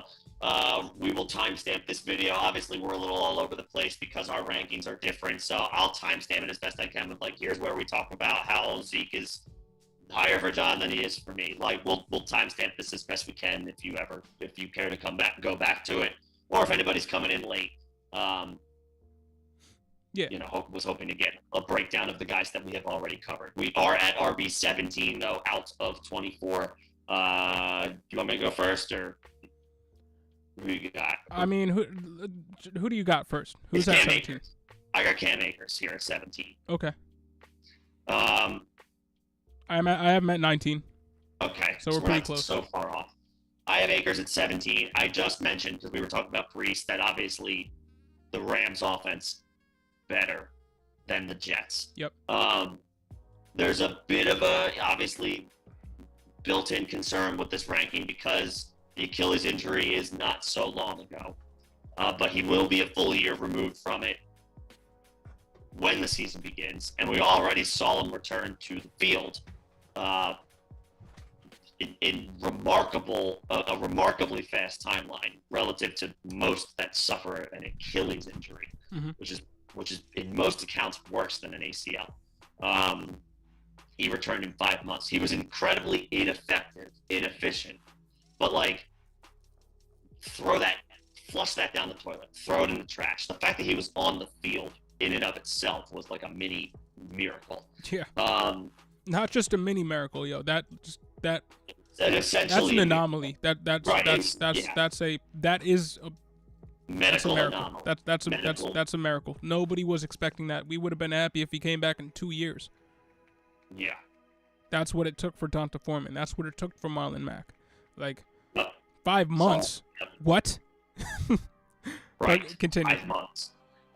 Yeah. So he's a beast in that regard. But it was great to see him back, but we didn't see him do anything in that time frame. That's the last thing I have to say from a negative perspective. What I have to say in Cam Akers' favor is that even though he was pretty inefficient and ineffective, when he was on the field for the Rams playoff run, he made Darrell Henderson and Sony Michel obsolete. Doing very little, just being out there. He made Darrell Henderson and Sony Michel deep second fiddle, third fiddle options. Sony Michel is now gone. And I have to double check the touches that Sony Michel accumulated for the year, but it wasn't nothing. He was the starter for a solid stretch of the season because Darrell Henderson picked up an injury. He was the starter over Darrell Henderson when Darrell Henderson got back to being healthy. The team hates Darrell Henderson. They drafted Darrell Henderson, found out real quick that he wasn't what they wanted at the running back position, pivoted real quick to draft Cam Akers. Which I don't understand because I think Henderson is a solid player. Cam Akers is a better prospect, but I don't get why you would hate Darrell Henderson. I like Darrell Henderson. No, through 8 games, Darrell Henderson was a low-end RB1. Yeah, he was good. I don't know what the team has against it. Maybe there's something going on we don't know, but I mean, he's productive. That being said, Akers on one leg essentially made him and Sony Michel non-factors. Now he gets to come back healthy, more time removed from the Achilles injury, less time probably this offseason rehabbing because he already came back. So he's probably going to get an opportunity to be taking part in football activities in training camp this year, which again speeds up his timeline where we can start to feel good about him again, where it's like, oh my God, Cam Akers, who is this dude? The one thing with Akers, I have to double check this, and maybe this was a product of Stafford not being there yet. He didn't catch the ball much when he finally broke through as a rookie. No, that is one thing that I have listed here. The Rams do not pass to the running backs. Not Stafford, because Stafford in Detroit did pass to his running backs. Theo Riddick and Joyce Bell, and there were guys. Yeah, there were guys in Detroit that were catching balls from the running back position. But in schematically, the Los Angeles Rams and Sean McVay, they do not prioritize passing the ball to running backs at all. Yeah. They continue to push the ball downfield to their wide receivers, even if they're up by 20, 30 points. That's just what they do. They're a pedal-to-the-metal offense, and it has served them well to the tune that they won the Super Bowl last year. So I think they're going to continue with that mindset. I do not expect Cam Akers to be catching a ton of passes. Would be great, but I think it's wishful thinking right now. And yes, Lim, I like him. I will throw love to Henderson. I think he's a yards created darling. I think he's a talented player. It's just for whatever reason the situation has not been kind to him. But that being said, the Rams made no bones about it. Cam Akers on one leg was their guy during their playoff run, or at least in the Super Bowl. They rode with him on one leg, not giving them much from a production standpoint. But you don't think working your way back from an Achilles tear in 5 months and being pretty much an every down back for them I'd say every down loosely. He was not an every down back. I think he topped out at close. around an 80% snap share. He had 60, Yeah, somewhere in the 60% snap share workload over the course of 2 games there. Yeah. And in one game, he had an 80% snap share. So he was close. I think it was But the Super that Bowl. has to engender yourself to the coaching staff. I mean, Sean McVay must love Cam Akers Cam now for the work that he yeah. put in to come back for them to win their first Super Bowl. Think about it just from that standpoint. Right, that's a good point. Like, Sean McVay is going to love Cam Akers moving forward. Yeah, I almost feel like I'm talking myself into needing to moving him a little bit higher. I guess, the concern is he going to catch the ball? And that's a legitimate question. And that's what's keeping me from moving him higher. 8 receptions in 4 games in the playoffs. Okay, so a couple of games. It's not awful. It's No, not bad. averaging 2 catches a game is not terrible. No, that's fine. Honestly, if you get 35 catches in a season for a running back, like, you'll take that. It's not 50, but it's not 50. Yeah, but it's not nothing. Right. Not Ronald Jones. Right. Who's giving you 2 for the season? But yeah, Akers is my RB17, so he's like that mid-pack RB2. But he's like, again, any given week, he's got RB1 upside. And in plus matchups, when the Rams are winning the game, he's going to be getting the rock in the second half. He's going to be padding those stats.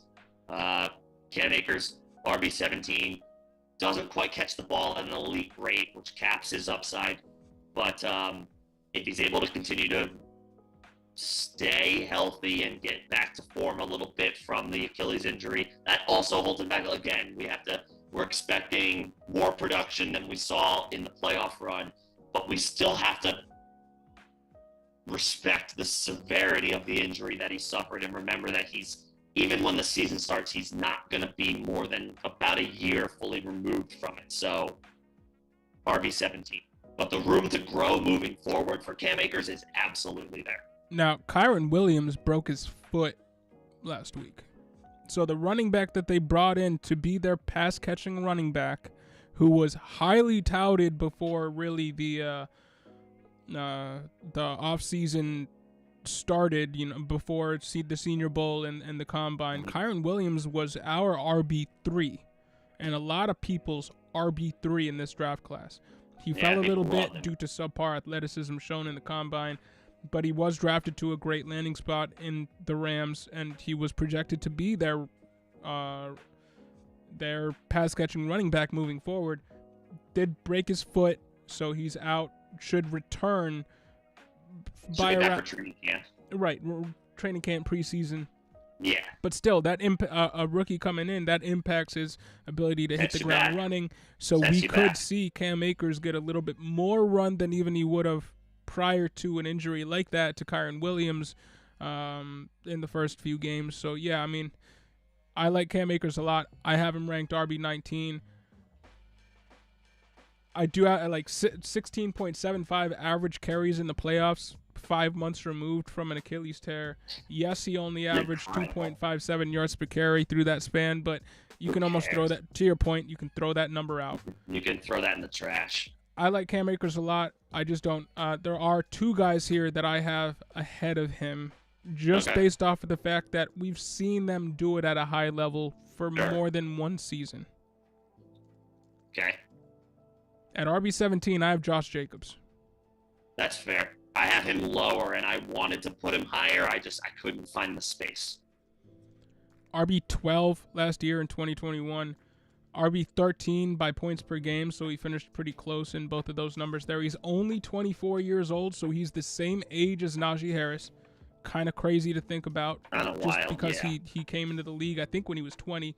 He was 9th in the yards created last year, 7th in evaded tackles, 9th in targets, 5th in receptions, 4th in true catch rate. Is coming in now to a better offense where Darren Waller should be healthy. Devontae Adams is in there. So maybe his targets come down a little bit, but he was more efficient than I ever gave him credit for earlier in his career last season. I mean, again, 9th in yards created, 7th in evaded tackles. I never thought of him as a very shifty running back, but he showed it last year. The rushes in this offense should stay around the same, considering they brought in Zamir White and they're getting Kenyon Drake back. He had 217 rushes last year. Should stay about the same. He had 64 targets last year. That was with Henry Ruggs being just taken off of the team altogether due to the unfortunate situation that he found himself in, and Darren Waller being injured for much of the season. So his target numbers should go down. I do not expect him to get 64 targets again with the healthy Devontae Adams and Darren Waller there, with Hunter Renfrow too. But the rush should stay the same. He was very efficient on the ground last year. He was very efficient with his targets. Again, the 4th best catch rate in the NFL. He caught 54 of those 64 balls. So, yes, his targets might go down a little bit, but he's still very efficient with the targets that he does get, very effective with the targets that he does get. And every year, I feel like we say that he's a value from the running back position, and this year is no different. He is my RB17, and because the targets are coming down a little bit, or the expected targets are coming down a little bit, I can't have him ranked as my RB12 or RB13 the way which is what he finished last year. But I do expect the offense to be a little bit better, so he might be in scoring position more often, might get a few more touchdowns to even out the target numbers that are going to be coming down for him. So I have him right behind Ezekiel Elliott and Nick Chubb. RB17, Josh Jacobs. I mean, I agree. I have him down at RB22. So Okay. this is a bit of a this is kind of like, I guess you're higher on Jacobs. That, like, it's kind of like me. We have Breece Hall and Josh Jacobs pretty much flopped. Kind of, essentially. Which, you gotta, I guess, give the respect to the Raiders. It's fair to say that they have the better offense than the Jets. On top of all of that, the Raiders' offensive line last year, I think, was like ranked 30th in win rate. It was terrible. They were bad. So you can't say there's nowhere to go but up, because they could fall to 32nd. But, like, it's pretty damn hard to suggest that there isn't anywhere else to go but up for the Raiders' offensive line. 30th in win rate is terrible. There's got to be room for improvement there, and a coach, an offensive mind like Josh McDaniels, you have to think that goes up. To your point, on top of Darren Waller returning, on top of Devontae Adams in the mix, on top of the drafting of Zamir White, I don't know how much he's going to factor in, because this was a John Gruden signing, and Gruden is now gone, but Kenyon Drake was brought in to be sort of the pass-catching back for this team. Every report last year was Kenyon Drake's lining up in the slot, lining up as a receiver. Turned out to be bogus, because a lot of OTA and minicamp reports are smokescreens or just kind of coach speak nonsense. But I don't even think it's even that. I think lots of times it's just, let's see what this player can really do now that he's on our team, and we're just not seeing him on all 24, and that sort of thing. Let's actually see what he can do now that we have him in the building. Tore his ACL, I think it was around week 7 or so. Week 12. So we only saw 5 games where Josh Jacobs did not play with Kenyon Drake. I thought it was. I'm looking at the game logs right now. Okay. It's week 12. Yeah. All right. Well, that honestly sets Kenyon Drake's timeline back a little bit more than I originally thought, which I guess is a feather in Josh Jacobs' cap. But regardless, Kenyon Drake will be back to continue to siphon pass catching work. So yeah, that's my one drawback. Jacobs caught over 50 balls last year. Does he get to 30 this year? I think that's a significant question. Which is, and I want to believe in Josh Jacobs, because he has been rock solid for his career, and he has been a guy where it's like he's a layup to be an RB15 at worst. To have him at RB22, I admit, does feel a little disrespectful to what he has done thus far. It's just that all things equal, there are some pass catching running backs, younger running backs, not that 24 is old, that I have ranked ahead of him. He's in a good offense. He's in a good situation. I think he's in an ascending situation. The Raiders are in the AFC West. There should be some shootouts in that division. Yeah, you invested him in Dynasty. You brought him onto your squad because you believed in him. Yeah. Traded for him in Dynasty. So I have him a little bit lower. There are some guys who I maybe you could make it. I have David Montgomery over him. Maybe I could flip flop those two. But even then, I would have him at like RB20. So I just couldn't quite find the room to move him higher. I want to, but the concerns about his work in the passing game is gonna prevent me from moving him any higher than RB20. Put him over David Montgomery. Let me throw this stat at you just to see how you feel about this. 2019 RB15 in points per game, 20 receptions. Yeah. 7 touchdowns.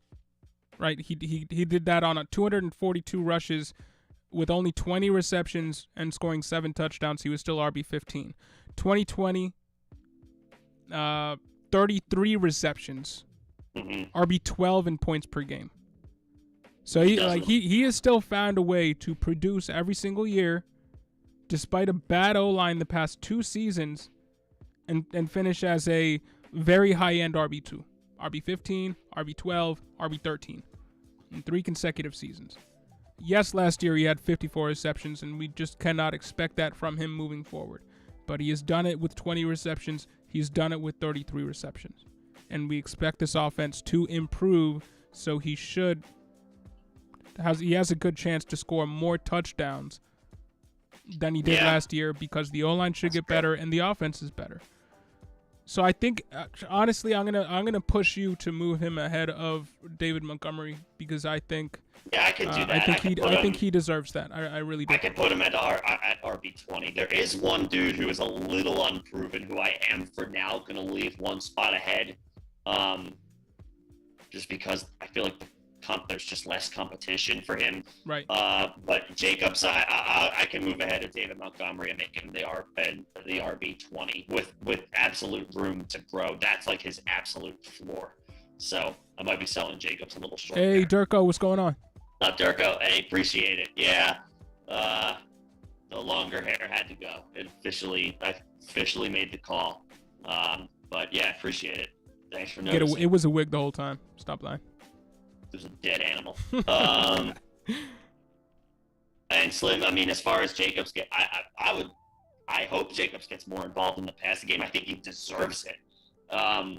It's just there's a solid number of backs in this offense, and Josh McDaniels does come from that New England Patriot Bill Belichick influence. Yeah, that's a point we haven't made yet. Will they involve multiple backs and have one that is specifically like the James White role? Will they? Not saying they will, asking, will they? Maybe Jacobs is that guy. I mean, again, Jacobs has the first round draft capital. That's the feather in his cap. But this is a new coaching staff. So it's kind of like a give and take,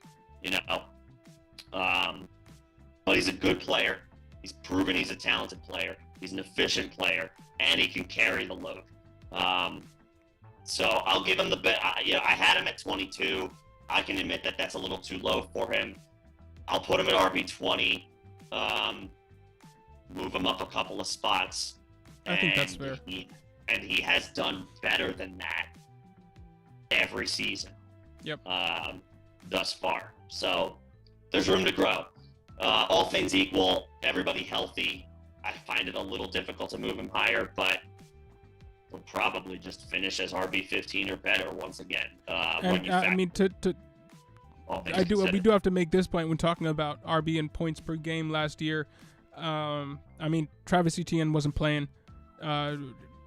J.K. Dobbins wasn't playing. Cam Akers wasn't playing. Who else here? Saquon was a shell of himself last year. Yeah. Christian McCaffrey was a shell of himself last year. McCaffrey missed a lot of time. Right. That just throwing out RB15 and points per game. Realistically, he could have, if everybody in the league stayed healthy, he could have ended up more like the RB19 in points per game. So that number is a little bit boosted due to the fact that there were injuries, but that is going to happen every season. So that is something to just, it's kind of a guessing game there with respect to those numbers being repeatable year after year after year. But he has repeated them year after year after year. He's been in that very low end RB12 to RB15 ranking every single year,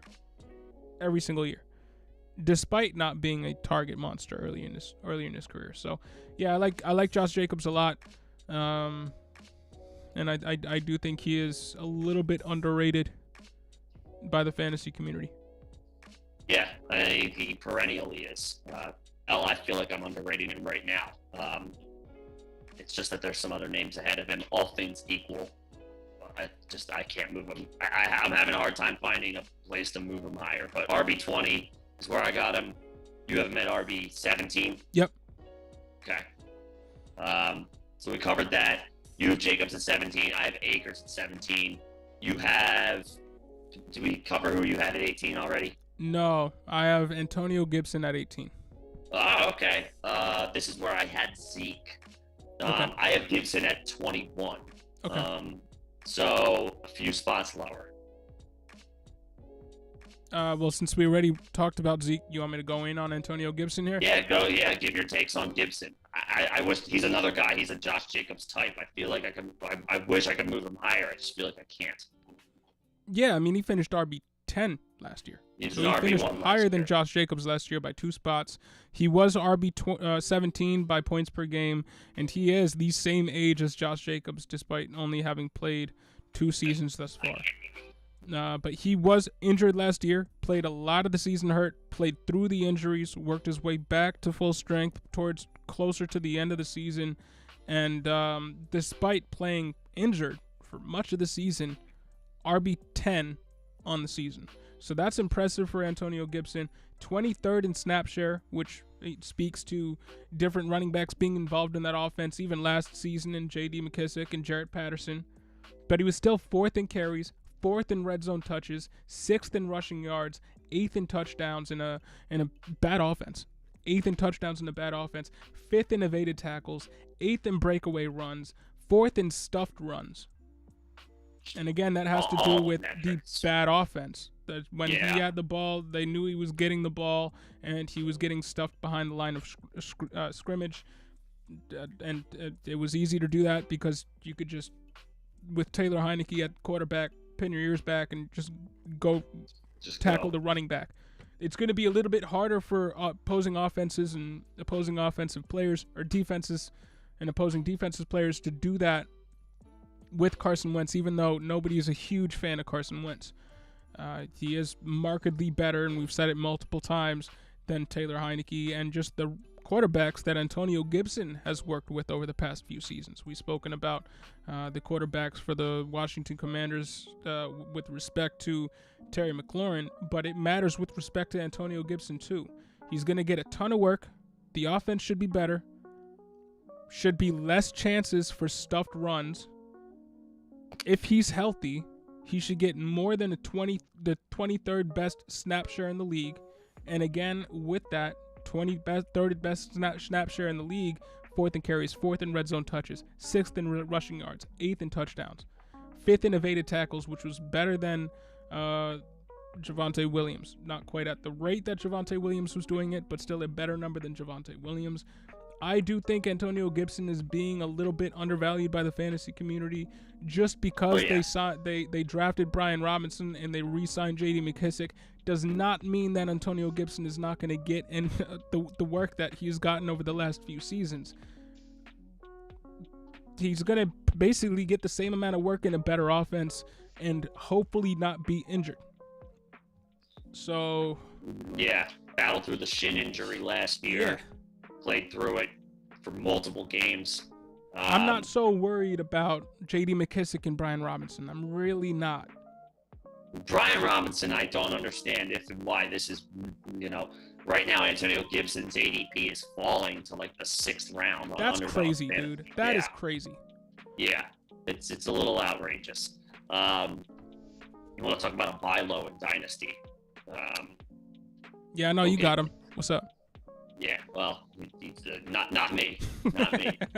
I should have tried buying him before I threw out all those stats to you. You knew him already. Anyway. You knew him already.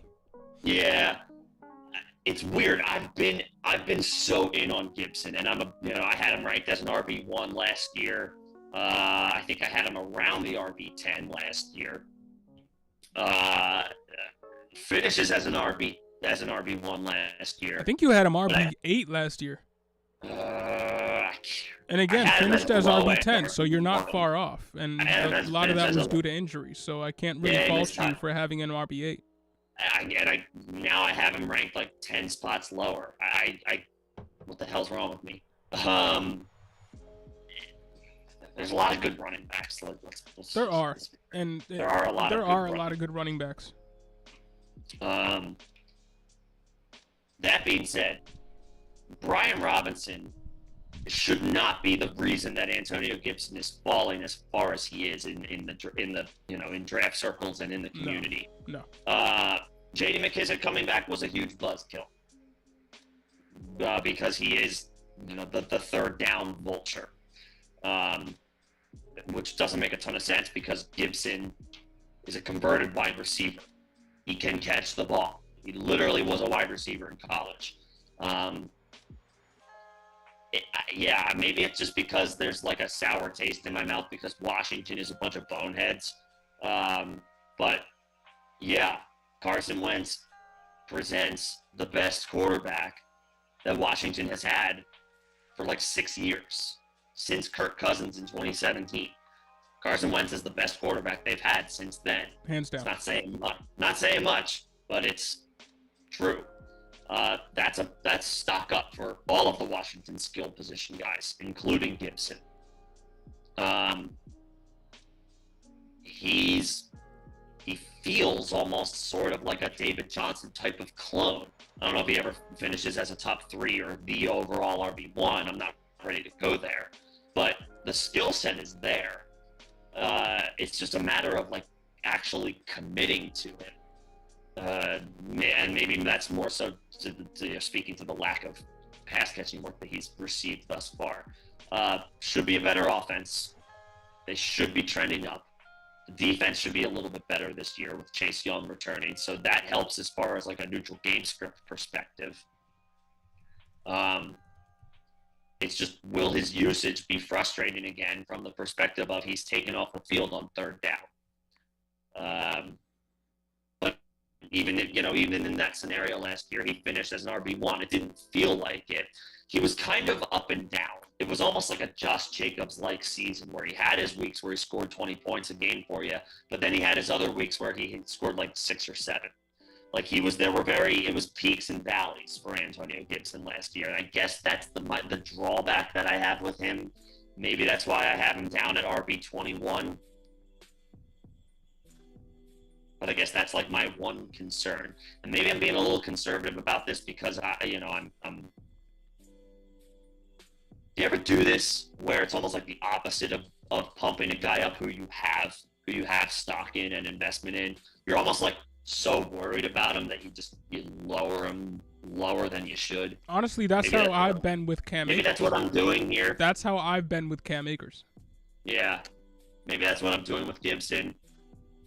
But I mean, the proof is in the pudding as far as what he has done the past couple of seasons.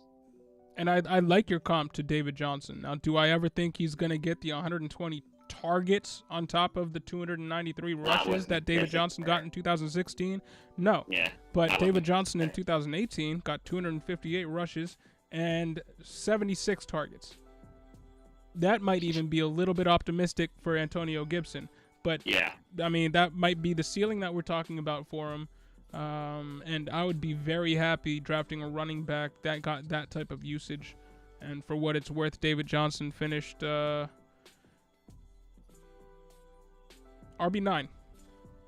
on the year with those numbers. So I mean, we're still talking about a guy that can finish in the RB1 territory, did last year, and we're ranking him well outside of that because we're being ultra conservative on him. But I expect him to finish higher than the ranking. I have him ranked RB 18. I expect him to finish higher than that, barring injury. There are just so many good running backs that we like in the pool of running backs that we're drafting for this year. Yeah, I mean, Breece Hall enters the fray. Maybe he's unproven. Maybe Gibson needs to be. Maybe I need to have Gibson over him. Maybe I do have concerns about Ezekiel Elliott. Maybe I should have Gibson over him. There's a lot of arguments to be made for and against all these guys. Like James Conner re-entered that conversation after last year. So. Could you imagine Antonio Gibson if he was on the Cardinals? that would be something to see. I almost hope that happens. In that role, yeah. I might have him ranked like RB 6 or 7. Yeah, and it would be warranted. Yeah, it really would. And you had Zeke at RB 18. I had Zeke at RB 18. So who do you have at RB 19? So this is another slightly, it's kind of like the Breece Hall conversation. He's kind of unproven, and it's not a great offense, but the potential workload and the dynamic skill set leaves me very intrigued by Travis Etienne. All right. He is a threat. He's a threat for 80 to 85 targets. Yeah. On top of, can he handle 180 carries? Let's say conservatively 180 When carries. the hype train was going off last season before him and Trevor Lawrence saw the field, people were already talking about him like he was going to be the next coming of Alvin Kamara. I remember it. There were reports that maybe Javonte Williams is Alvin Kamara-esque and maybe Travis Etienne is Alvin Kamara-esque. Yeah. First-round draft capital. It was from a dumb coaching staff, but first-round draft capital is first-round draft capital.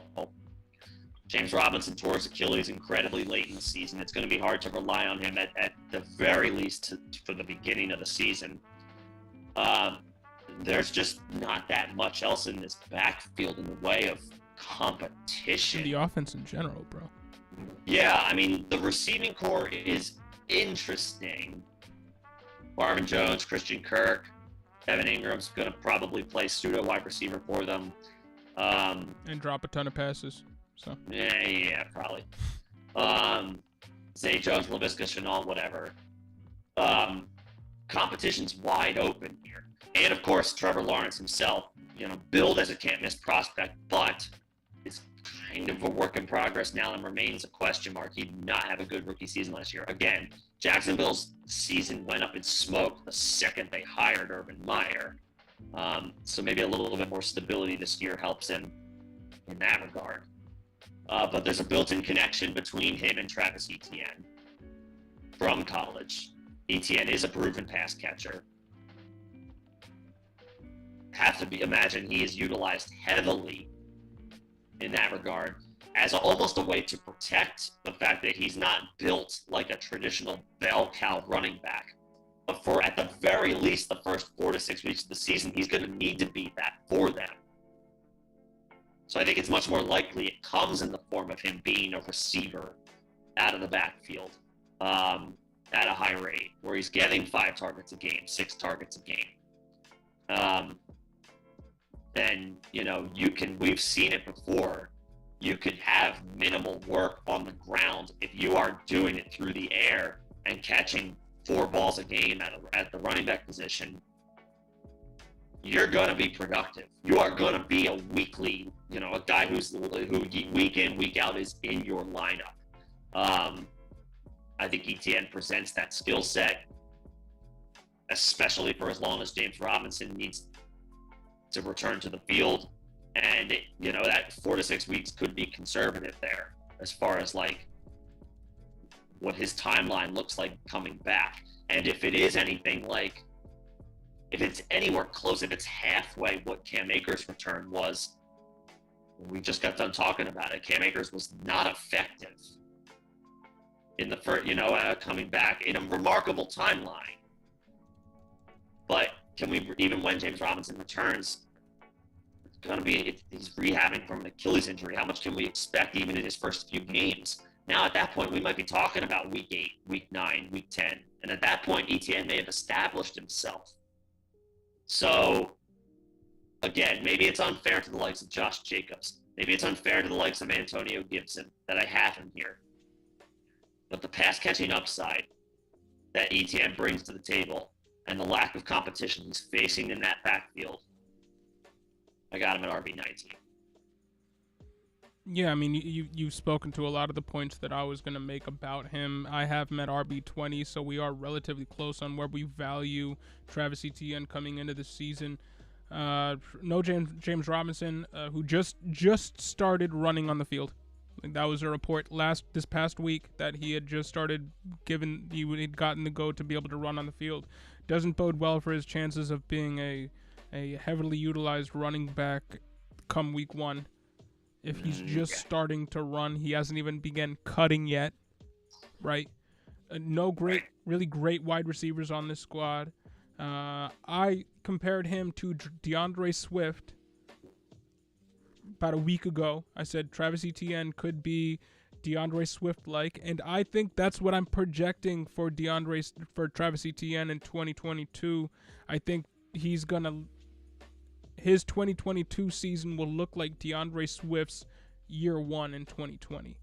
DeAndre Swift was RB15 in points per game on a bad team with weapons that we didn't like, with a QB with some question marks and minimal competition from the running back position. That, to me, sounds a whole lot like Travis Etienne's situation this year, albeit with a higher touted quarterback. But even then, I mean, in 2020, that he was playing with Stafford. So, I mean, how much more highly touted are we talking about? DeAndre Swift had 114 rush attempts and 46 receptions, 10 touchdowns in 13 games. I mean, I think that sounds about right for Travis Etienne. He's going to get usage in both phases of the game, of the offense, in terms of rushing and passing. And because we don't love the weapons on this squad, I do expect his touchdown numbers to be up there. He's going to be utilized in the red zone, in the goal line, in the pass game, and the rush game. And they don't have a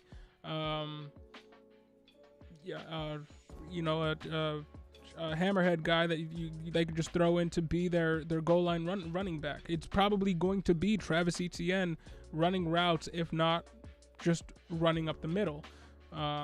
So yeah, I expect him to look a lot like what DeAndre Swift did in 2020.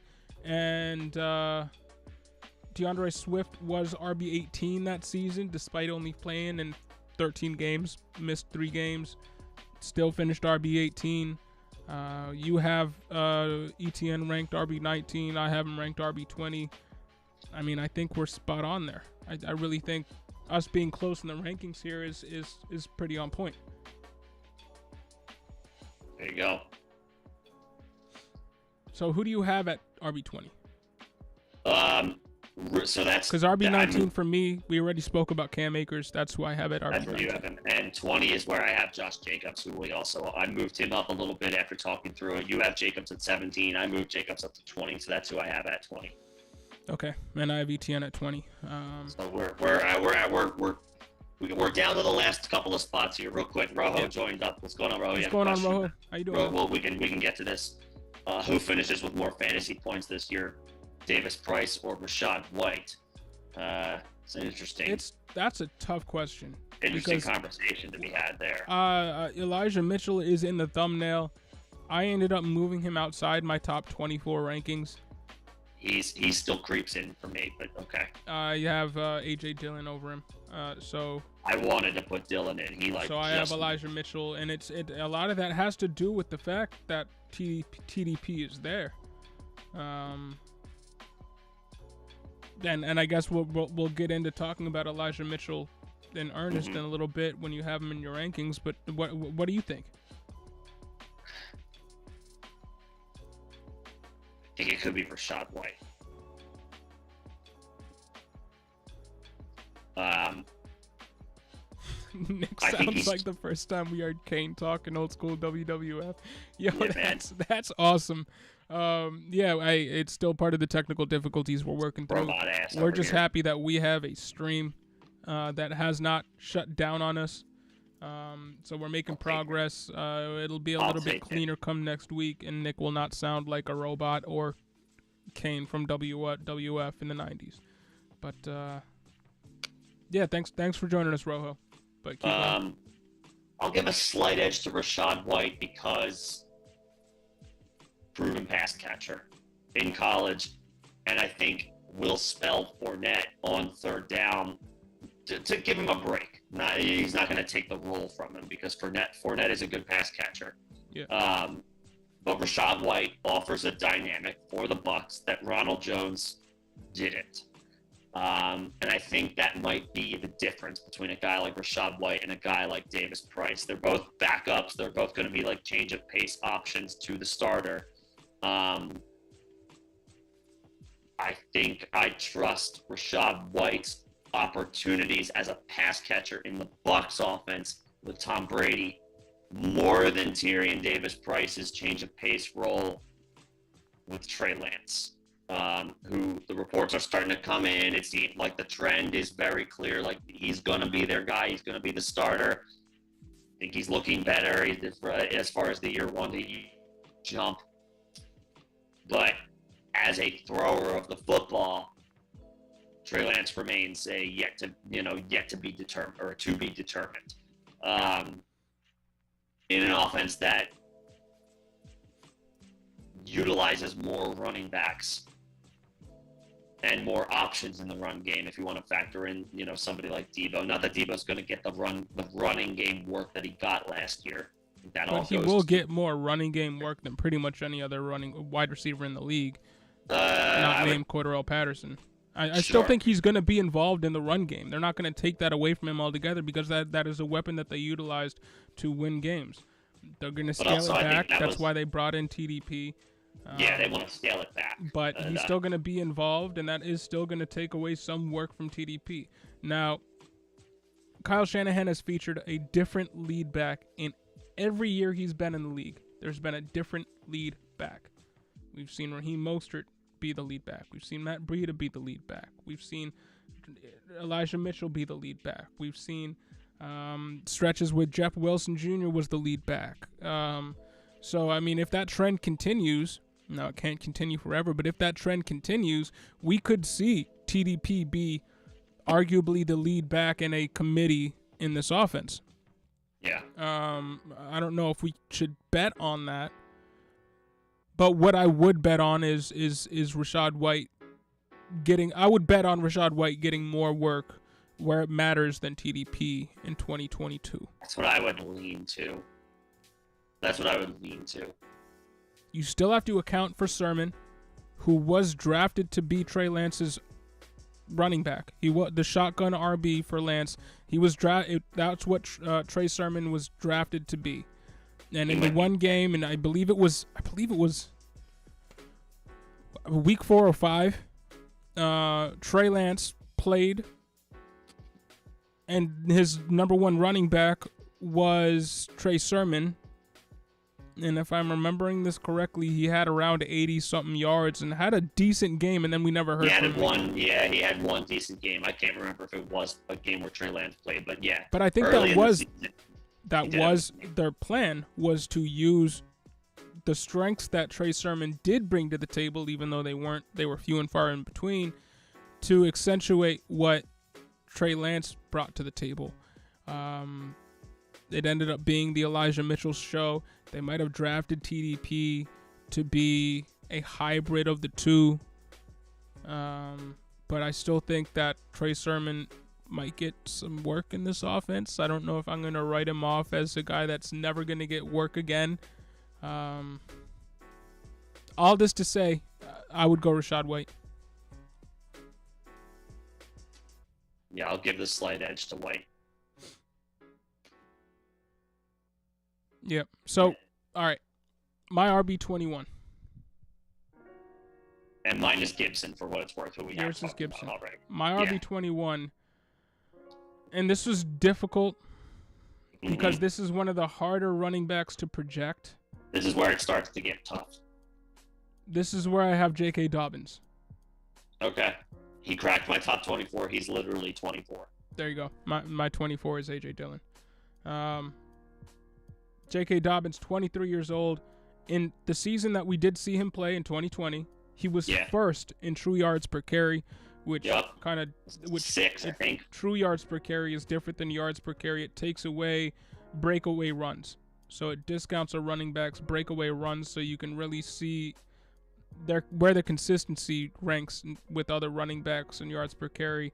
So the metric is not skewed by a couple of times where the defense completely broke down and he ran it in from the 2 or something like that. From the opposing 60 yards out or whatever, right. Yeah. So first in true yards per carry. So he was the best. He had the best yards per carry of any back in his rookie season. It's impressive. He was 7th in fantasy points per opportunity. So he was, in terms of the opportunity that he was getting, he was an RB1 when he got the ball. Elite athlete at the position. I believe he is a 99th percentile spark athlete. 5th in juke rate, 4th in breakaway runs on a 46.9% snap share. So this is kind of like what we were talking about with Javonte Williams. Getting half the work, but was still outperforming the majority of the backs ahead of him in terms of breakaway runs and juke rate. Now, what gives me pause is the fact that Mike Davis was signed there. Tyler Batty is there. Gus Edwards, who gets a ton of work every single season, is there. The Ravens don't pass to running backs, which is something that you've brought up on multiple live streams that I was not really keyed into, so it was good to learn that. And I've taken that and applied it to my rankings, which is why I have him so low, despite the stellar athleticism and the efficiency that he showed in 2020. Opportunity will be hard to come by. I truly believe that. But he is a guy who outperforms his opportunity every time he touches the ball. Again, 5th in juke rate, 4th in breakaway runs on a less than 50% snap share. So even if he basically gets a 46.9 percent snap share in 2022 with Mike Davis there, with Tyler Batty there, with Gus Edwards there, if he can come back from his injury, he should be a very effective running back, efficient running back on a per touch basis. It's just a question of whether or not he has the upside of some other running backs in the same tier. Not going to catch passes is a huge ding for him. Yeah. And the fact that Lamar Jackson is going to vulture a significant amount of rushing touchdowns on the ground is a detractor from his value. So I love the player. Love the player. And if we were ranking on talent alone, J.K. Dobbins would be a lot higher for me. He'd be ahead of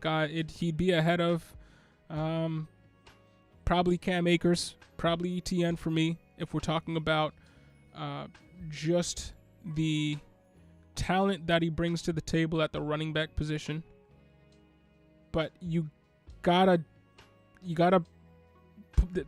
his lack of targets in this offense, or projected targets in this offense, and the fact that he's coming back from an injury, and the fact that it is a crowded backfield. And this is a team that likes to run with their veteran running backs. Back-to-back-to-back seasons, Mark Ingram got a ton of run, and then they brought in J.K. Dobbins, and at the beginning of the season, Mark Ingram got a ton of run, which led to J.K. Dobbins only having a less than 50% touch snap share because Mark Ingram was still getting a lot of work. And then Mark Ingram left. They brought in Devonta Foreman. I know that was because they had a ton of injuries, but this is a team that does like their veteran running back. So I'm not going to say that Mike Davis is going to be their RB1 or even their RB2, but he will get a significant amount of work there. Yeah, he'll mix it. Enough to take away valued work from J.K. Dobbins. I have J.K. Dobbins RB21. What did you say? What was your last point?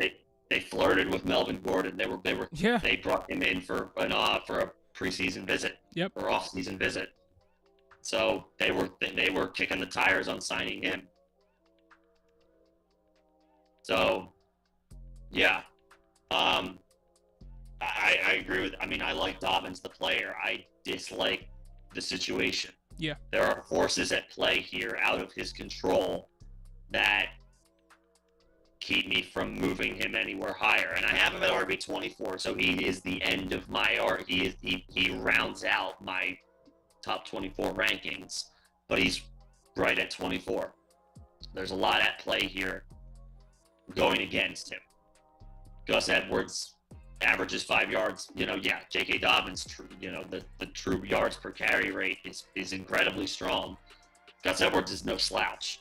Averages 5 yards per carry for his career. Yeah, and honestly, looking at my rankings, I could, in a week's time, easily be putting Breece Hall ahead of him and having him down at RB22 instead of 21. Yeah, I mean the Ravens' offense is it's objectively better than they're one of the best rushing teams in the league. We didn't see it last year because they had to go away from it out of necessity because everybody went down.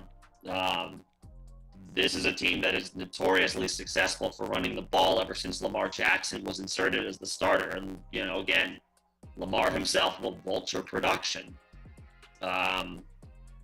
So Dobbins has more talent than what we can kind of give him credit for from a rankings perspective. But because of the things that are at play here in the Ravens backfield that are out of his control, yes, he should be the 1A in an elite rushing attack. Unfortunately, that sounds better than I think we can actually project. Yeah. So I have him at RB24. I will give him the respect that, I will project him as an RB2. Certainly has RB1 upside. I feel like the Dynasty community is higher on him than they should be. There's a lot at play here where I can't put him higher. I just can't. And he's going to be returned. He's a year removed, but he's a year removed from a season-ending injury. So there could be some lumps in his return. Where there were multiple, it was injuries to multiple ligaments too. It wasn't just a clear-cut ACL. You might be saying this. Well, why? Then why? You got to say the same thing about Etienne. Etienne's going to catch passes. Dobbins, he's going to catch passes, and he didn't have tears to multiple ligaments. It was just one.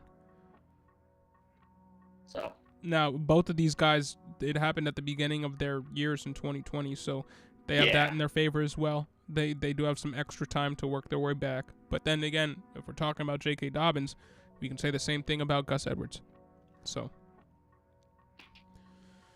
yeah. I mean, I think honestly, right now I'll do it. Breece Hall is my 21. J.K. Dobbins is my 22. I'll do it right now. Do it live. I got Dobbins at 24. I mean, I want to move him higher. I just can't. What's going on, Mitchell? Yeah, we're hoping that I'm not going to sound like a robot. No, he won't. This is a one-stream thing. We're slowly working our way back from basically not having a stream at all. Yeah. But, Tuesday was a hot disaster. Yeah.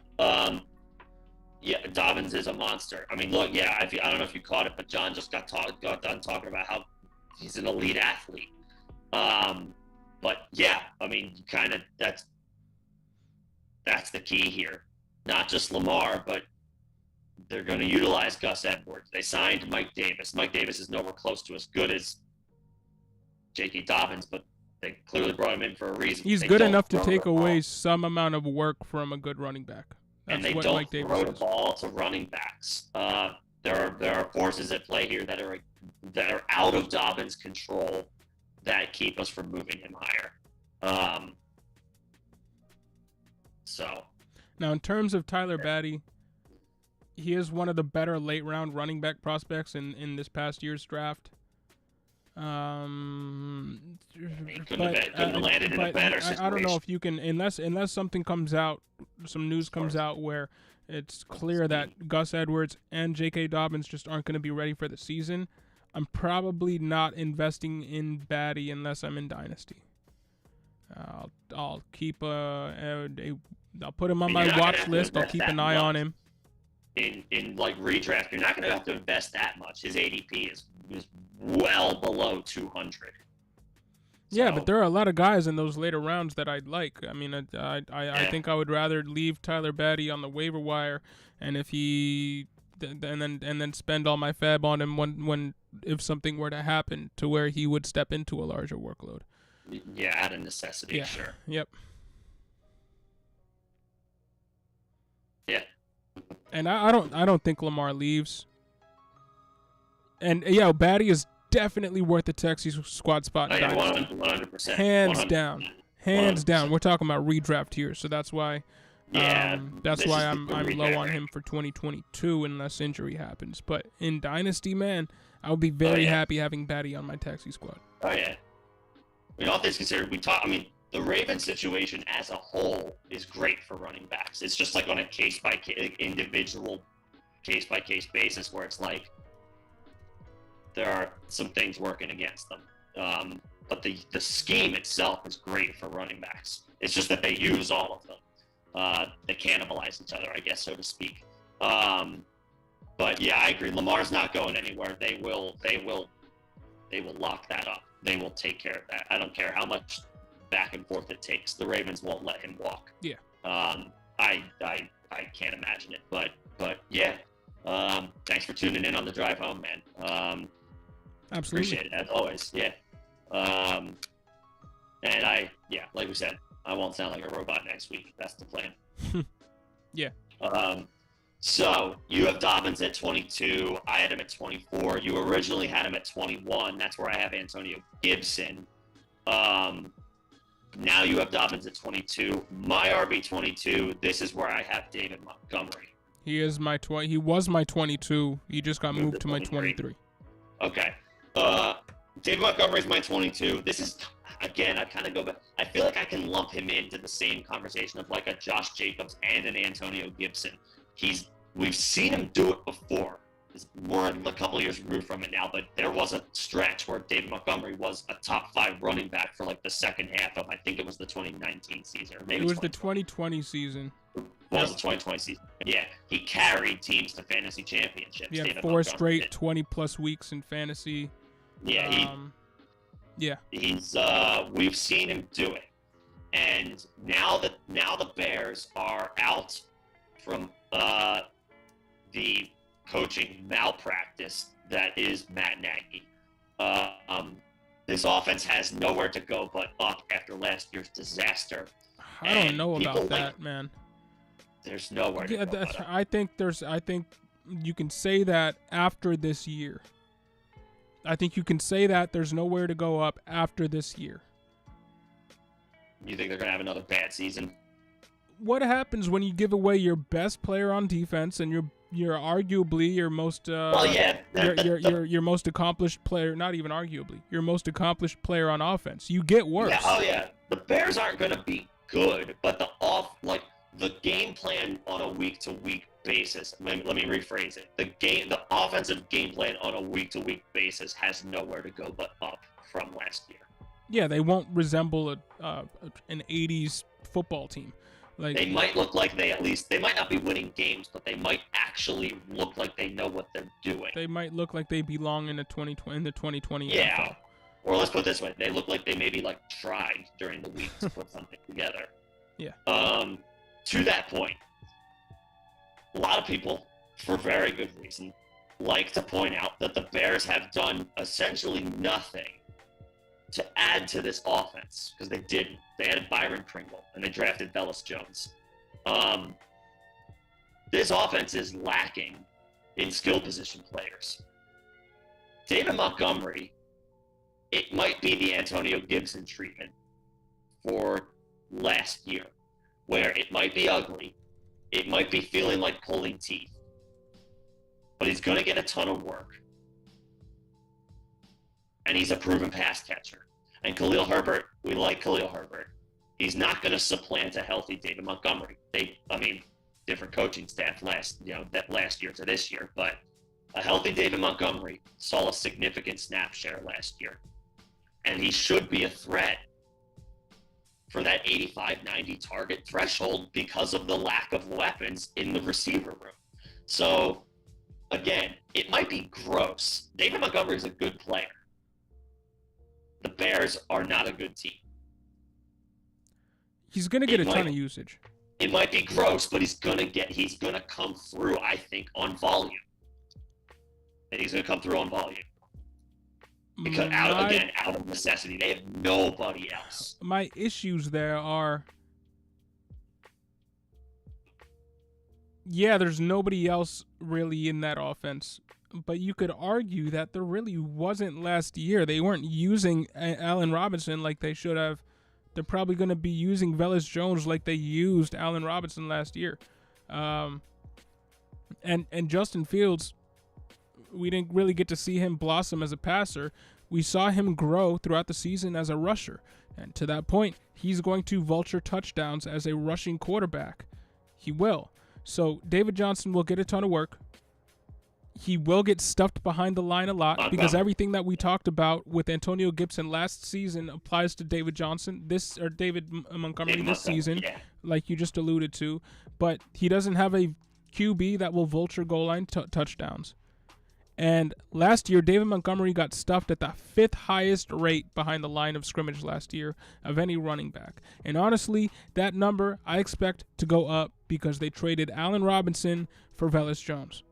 So I expect, to be honest with you, him to get stuffed behind the line of scrimmage even more than he did last season. He might. Yeah, he might.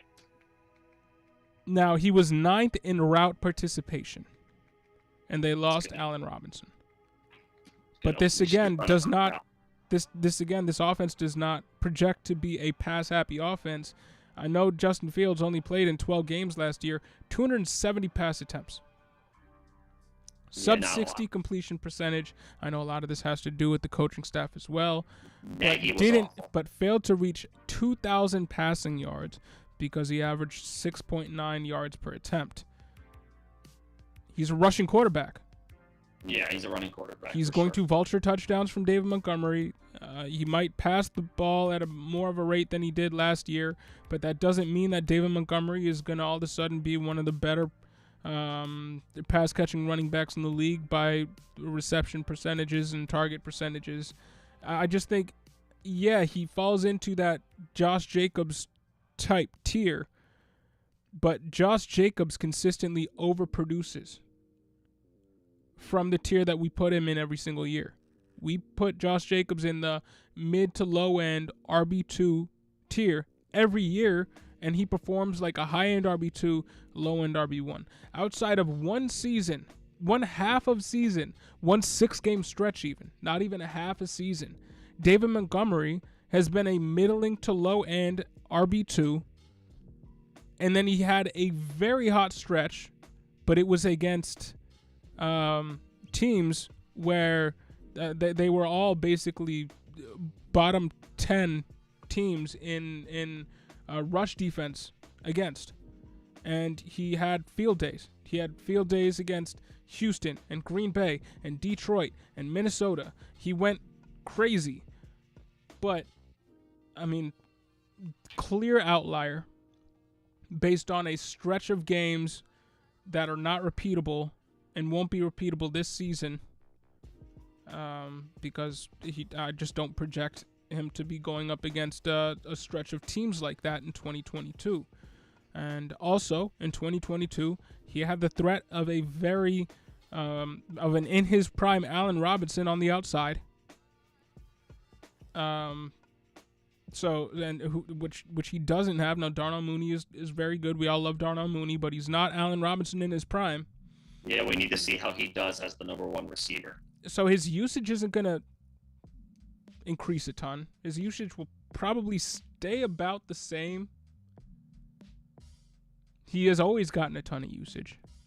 Yeah, he's been a middling running back outside of one season where he had a very hot 6-game stretch. I believe he was RB2 over that span and finished as the RB4 on the season because of what he did over that span.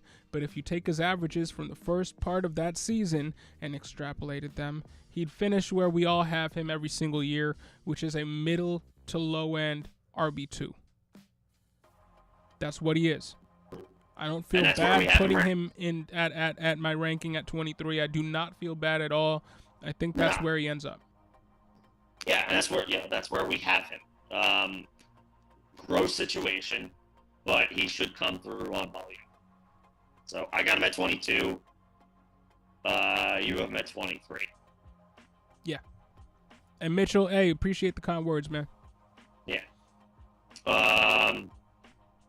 At 23 is where I have Elijah Mitchell. And at 23 was where I had Breece Hall, but now you know. David Montgomery. So where's Elijah Mitchell, speak on it. You have 20. Oh, you have Montgomery at 23 now. I have Elijah Mitchell at 23. Give me a second.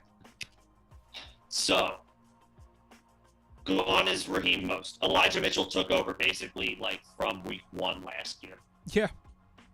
Basically, 963 rushing yards. He didn't catch the ball all that, 19 passes, but totaled 1,000 yards on the season. Pretty damn good for a 6th-round pick as a rookie in a dynamic running game like Kyle Shanahan's. Pretty good. 1,000 total yards from scrimmage. Raheem Mostert is gone. Jeff Wilson is back, but Jeff Wilson was pretty much a non-factor last year. Yeah. Trey Sermon had to say he had a rookie season to forget is an understatement. Elijah Mitchell now clearly operates ahead of him. The player who was the change of pace guy for Elijah Mitchell was Deebo Samuel. They replaced him with Tyrion Davis-Price. And the most important component here is it's only a matter of time until it's official when the 49ers make the switch to Trey Lance. Now, Lamar Vulture's production from J.K. Dobbins, and you can Justin Fields might vulture production from David Montgomery. Like, can't you make the same argument about Elijah Mitchell? Yeah, you can, or to an extent. Here's the difference so far. We know Lamar Jackson can throw the football. We have yet to see Trey Lance do it on a consistent basis. And maybe that's not fair because Trey Lance didn't play last year. But the expectation almost feels like the 49ers are going to turn to the run game even more, at least for Trey Lance's first season as the starter. I think Elijah Mitchell could actually see an increase in work. Deebo Samuel does not want to be like, yes, they're not going to go away ultimately from what works best for them. But part of the drama around are the 49ers going to trade Deebo Samuel this offseason was around the fact that they were trying to lowball him on the contract because he was utilized somewhat like a running back. Deebo does not want to be utilized like a running back. So I think they are going to go away from that a good amount. Like, yes, they're going to want to use trick plays. Every team uses trick plays and gadget plays, and they line guys up where they aren't usually lined up to give the defense different looks and all that. You have to imagine Deebo sees backfield snaps in some capacity. Probably not anywhere close to what he saw last year, but in some capacity, I think. And yes, Tyrion Davis-Price is going to mix in. Maybe he sees like 80 touches, 80, 90 touches. I think Elijah Mitchell's about to see a bump in work. I struggle to get there. You struggle to get there? He was 3rd in running back opportunity share, which is all the touches that he had last season. He was 3rd in the league. 226 total touches. So over 200 carries. That's pretty good. That's pretty good, but I mean, he was 3rd in the league in RB opportunity share, and that factors in the pace of play and all that stuff. Yeah, he missed some time due to injury, so that number probably would have been higher. That's true too. But in RB opportunity share, 80.8% RB opportunity share, and they drafted TDP. He's getting We've 300 already carries. gone over that. Still have Sermon, already been over that, and how I believe that he was drafted to be Lance's shotgun running back and could still get some work. It's not that I don't like Elijah Mitchell. It's just that for a running back with such a low BMI, we've talked about BMI for running back in the past, he does not project to be a workhorse. You don't see running backs with BMIs, with 24th percentile BMIs, being workhorses in the league. Because it's not something that typically their bodies can hold up to over a 16-game season. And we saw that last year with Elijah Mitchell, because he only got to play in 11 games because he was banged up throughout the season. And it wasn't that he missed large swaths of the season. He missed week 3 and week 4. He missed week 10, and he missed week 14, 15, and 16. So there were 3 separate times throughout the season where his accumulation of touches just broke down his body to the point where he needed to miss a game or 2 or 3. And I think that factored into the team drafting TDP just as much as Deebo Samuel's woes and issues that he's voiced pretty publicly throughout the offseason.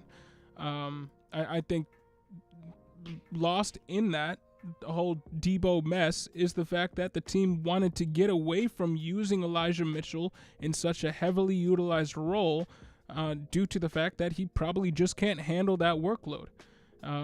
He is very efficient when he gets touches. RB 14 in fantasy points per game. Very efficient when he gets touches.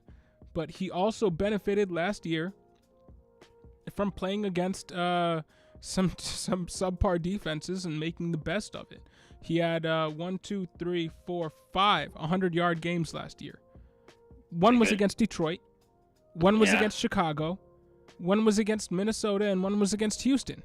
He had one 100-yard game against a very good defense, and that was Indianapolis. But it was one.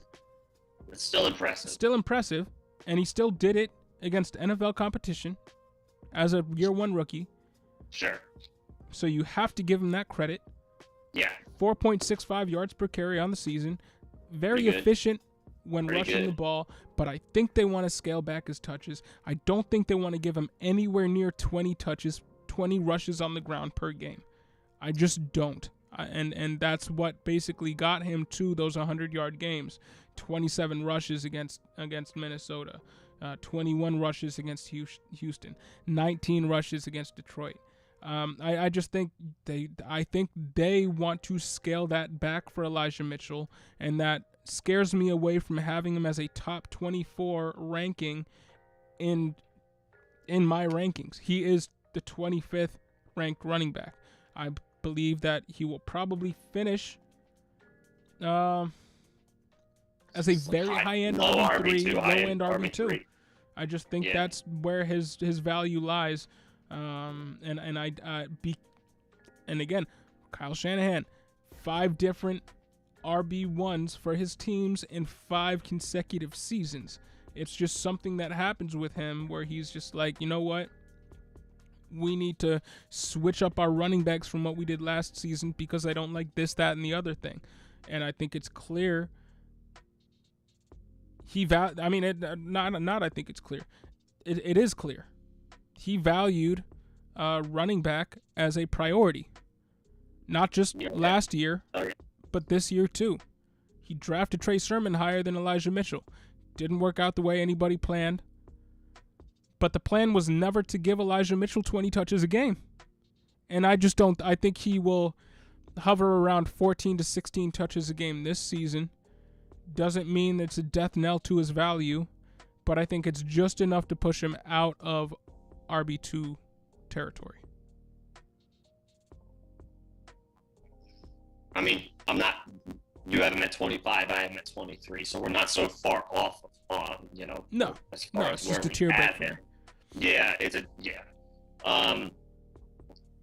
I'll give him a little bit more of a benefit of the doubt just because if he is able to stay healthy, he should pace for 300 carries. Just based off of what he did last year. I don't think he's going to get anywhere close to 300 carries. Well, he only played 10 10 or 11 games last year and got 200. So yeah, and they clearly wanted to come away from that. Like I think they clearly wanted to move away from that. I don't know if clearly is the word, but he's going to be their 1A. He'll be one of I think their. he's got a 250 touch floor. I don't even know if it's 1A, 1B. I guess it's 1A. He will be their 1A. I know everybody loves Shanahan running backs. It's gotten to the point where I'm almost scared away from them on a year-to-year basis. If you don't find the one that's going to work for you in that given season, like with what happened with Elijah Mitchell, where you were probably able to pick him up off the waiver wire, and just roll with him for the season. Yeah. Outside of a situation like that, I don't know, man. I think I feel slightly better about him than you do. Obviously, it's not. There isn't too many other players. I'm not moving. There's not too many other guys like that. I feel confident. I'm not compelled to move him higher, like RB23. I think he could be a low end RB2. It's good offense. It's a good scheme. Could get vultured a little bit more from Trey Lance. But I think he proved last year he deserved a significant role. So I'll give him the low end RB2 nod. I think he deserves a significant role. He is just outside my tier. That's fair. You have A.J. Dillon in your top 24. If you want to bring us home on that, he's the other guy. He's my guy who I'll vouch for. I couldn't quite squeeze him in, but he's right there. And then I have Dobbins at 24. That rounds out my rankings. If you want to bring it home with A.J. Dillon. Yeah, I mean, he finished as the RB23 last season. Okay. RB29 in points per game, but I mean, he grew into his role as the season went on. His role at the beginning of the season was nowhere near what his role was at the end of the season, even with Aaron Jones in the fold after he returned from injury himself. Lost in what he did last year and really what he was projected to do when he came into the league. He was 58th in route participation last year, but ended up catching 34 passes. Think about that. 58th in route participation and ended up catching 34 passes. That's pretty good. He was second among running backs in catch rate with a 91.9% catch rate. The guy's got some sure hands. Oh, yeah, he can do it. He only dropped 2 passes last season. He was 37th in routes run, 30th in receptions, 20th in receiving yards, and 16th in yards created. We both expect his reception totals and probably his route participation to rise this season because of the lack of target competition in the offense, with Devontae Adams moving on, MVS moving on, and them only replacing them with Sammy Watkins and 2 rookies in Christian Watson and Romeo Dubes. Yeah.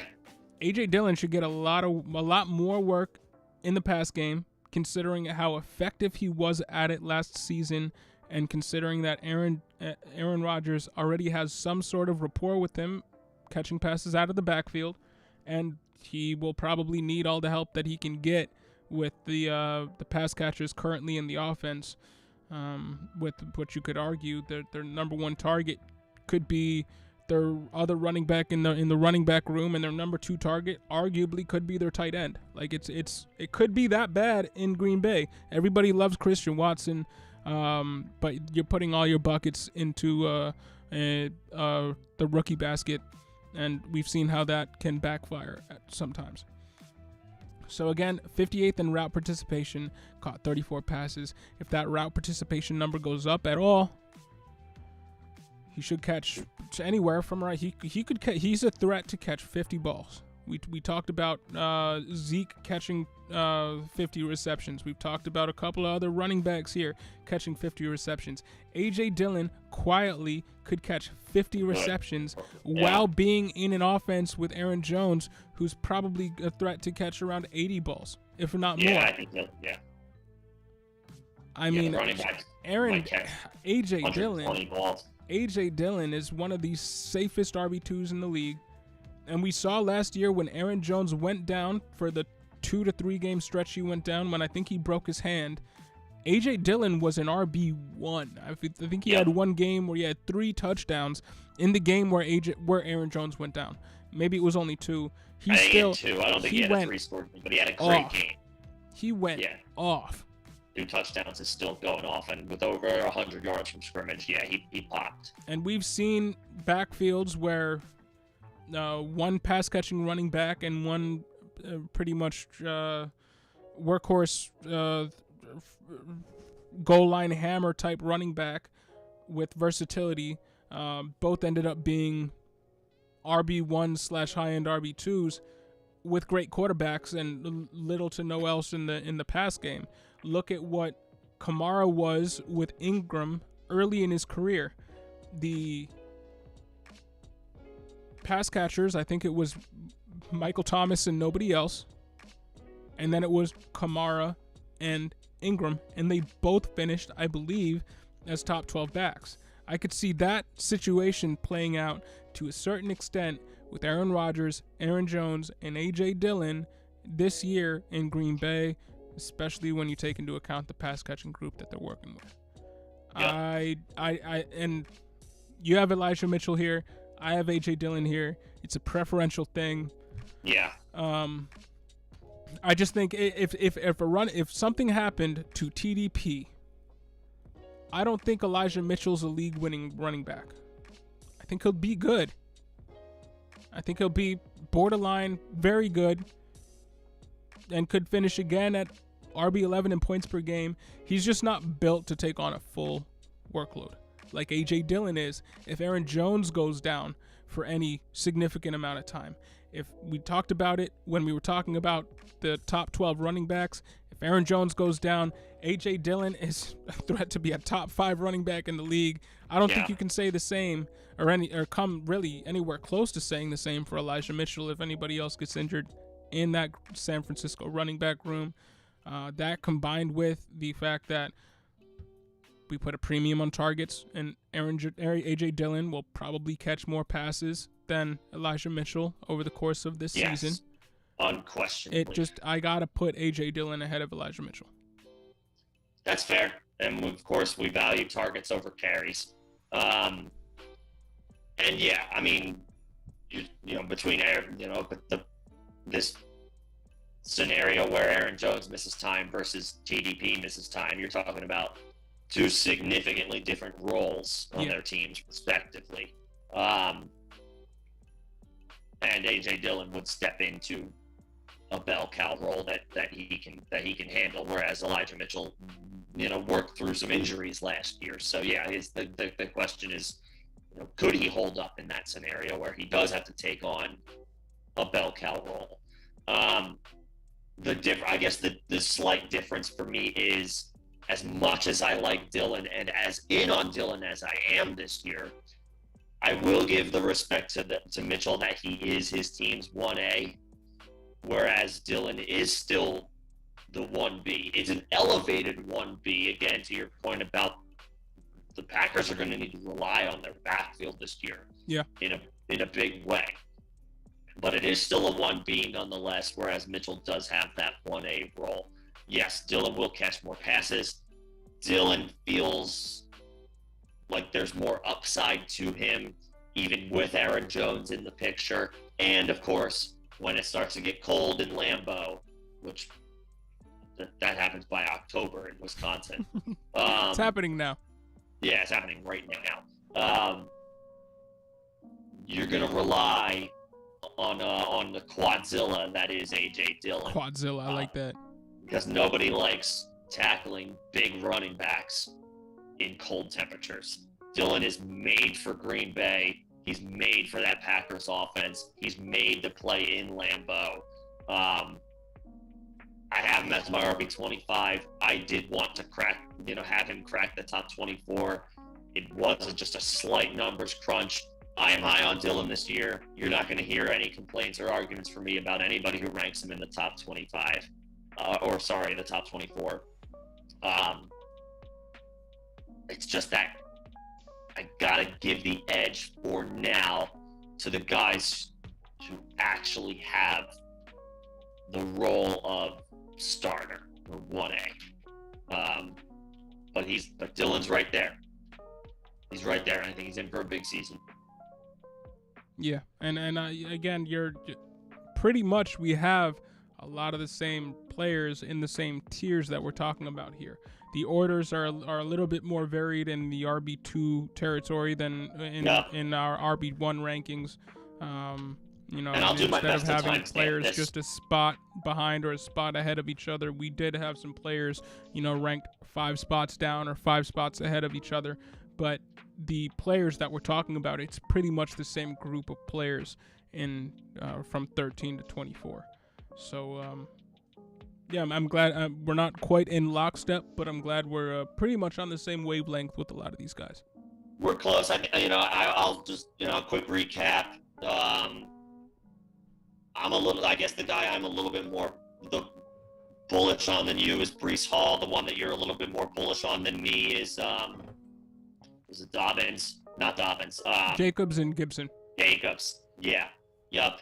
But we've got, Nick Chubb, Javonte Williams, Ezekiel Elliott near the top of the RB2 list.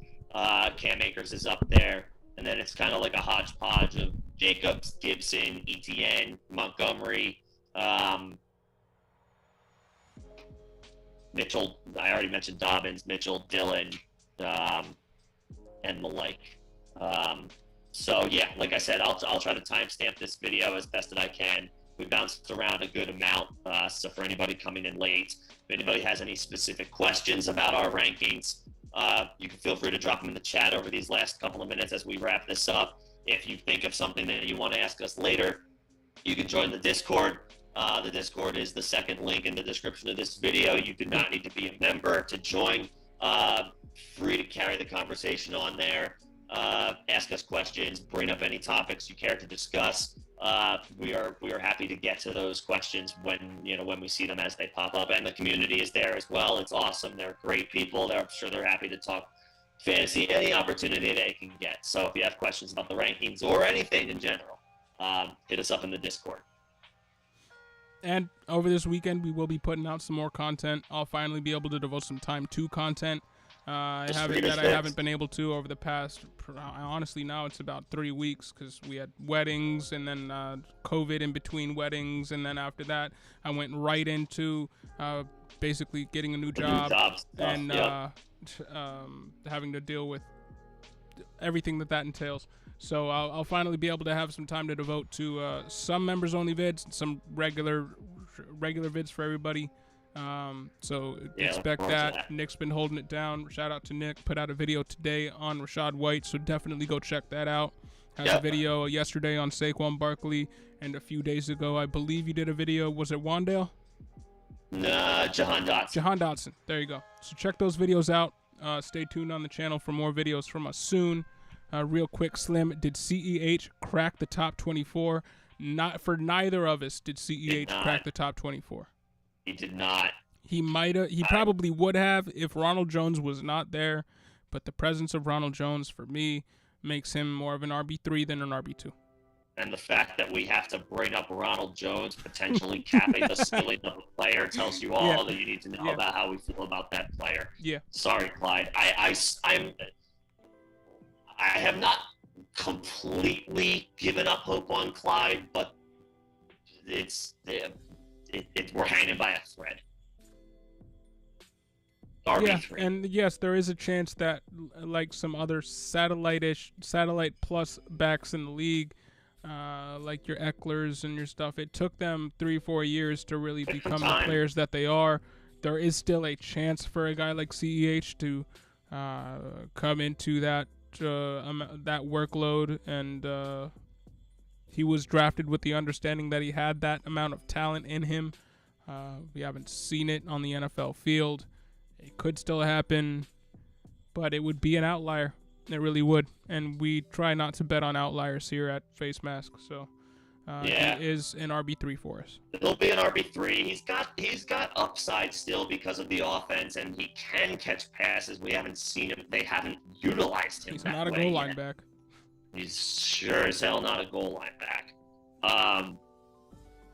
Maybe they throw him the ball the way that they actually threw Darrell Williams the ball last year. That's my last gripe / excuse for Clyde. It seemed like when he was on the field, they didn't scheme to throw him the ball, but when Darrell Williams was, they did scheme to throw him the ball. But that might speak to something larger. It could. We're running out of time and excuses here with CEH. I want to believe, but out of respect out of the guys that have actually done it, I can't put him in the top 24.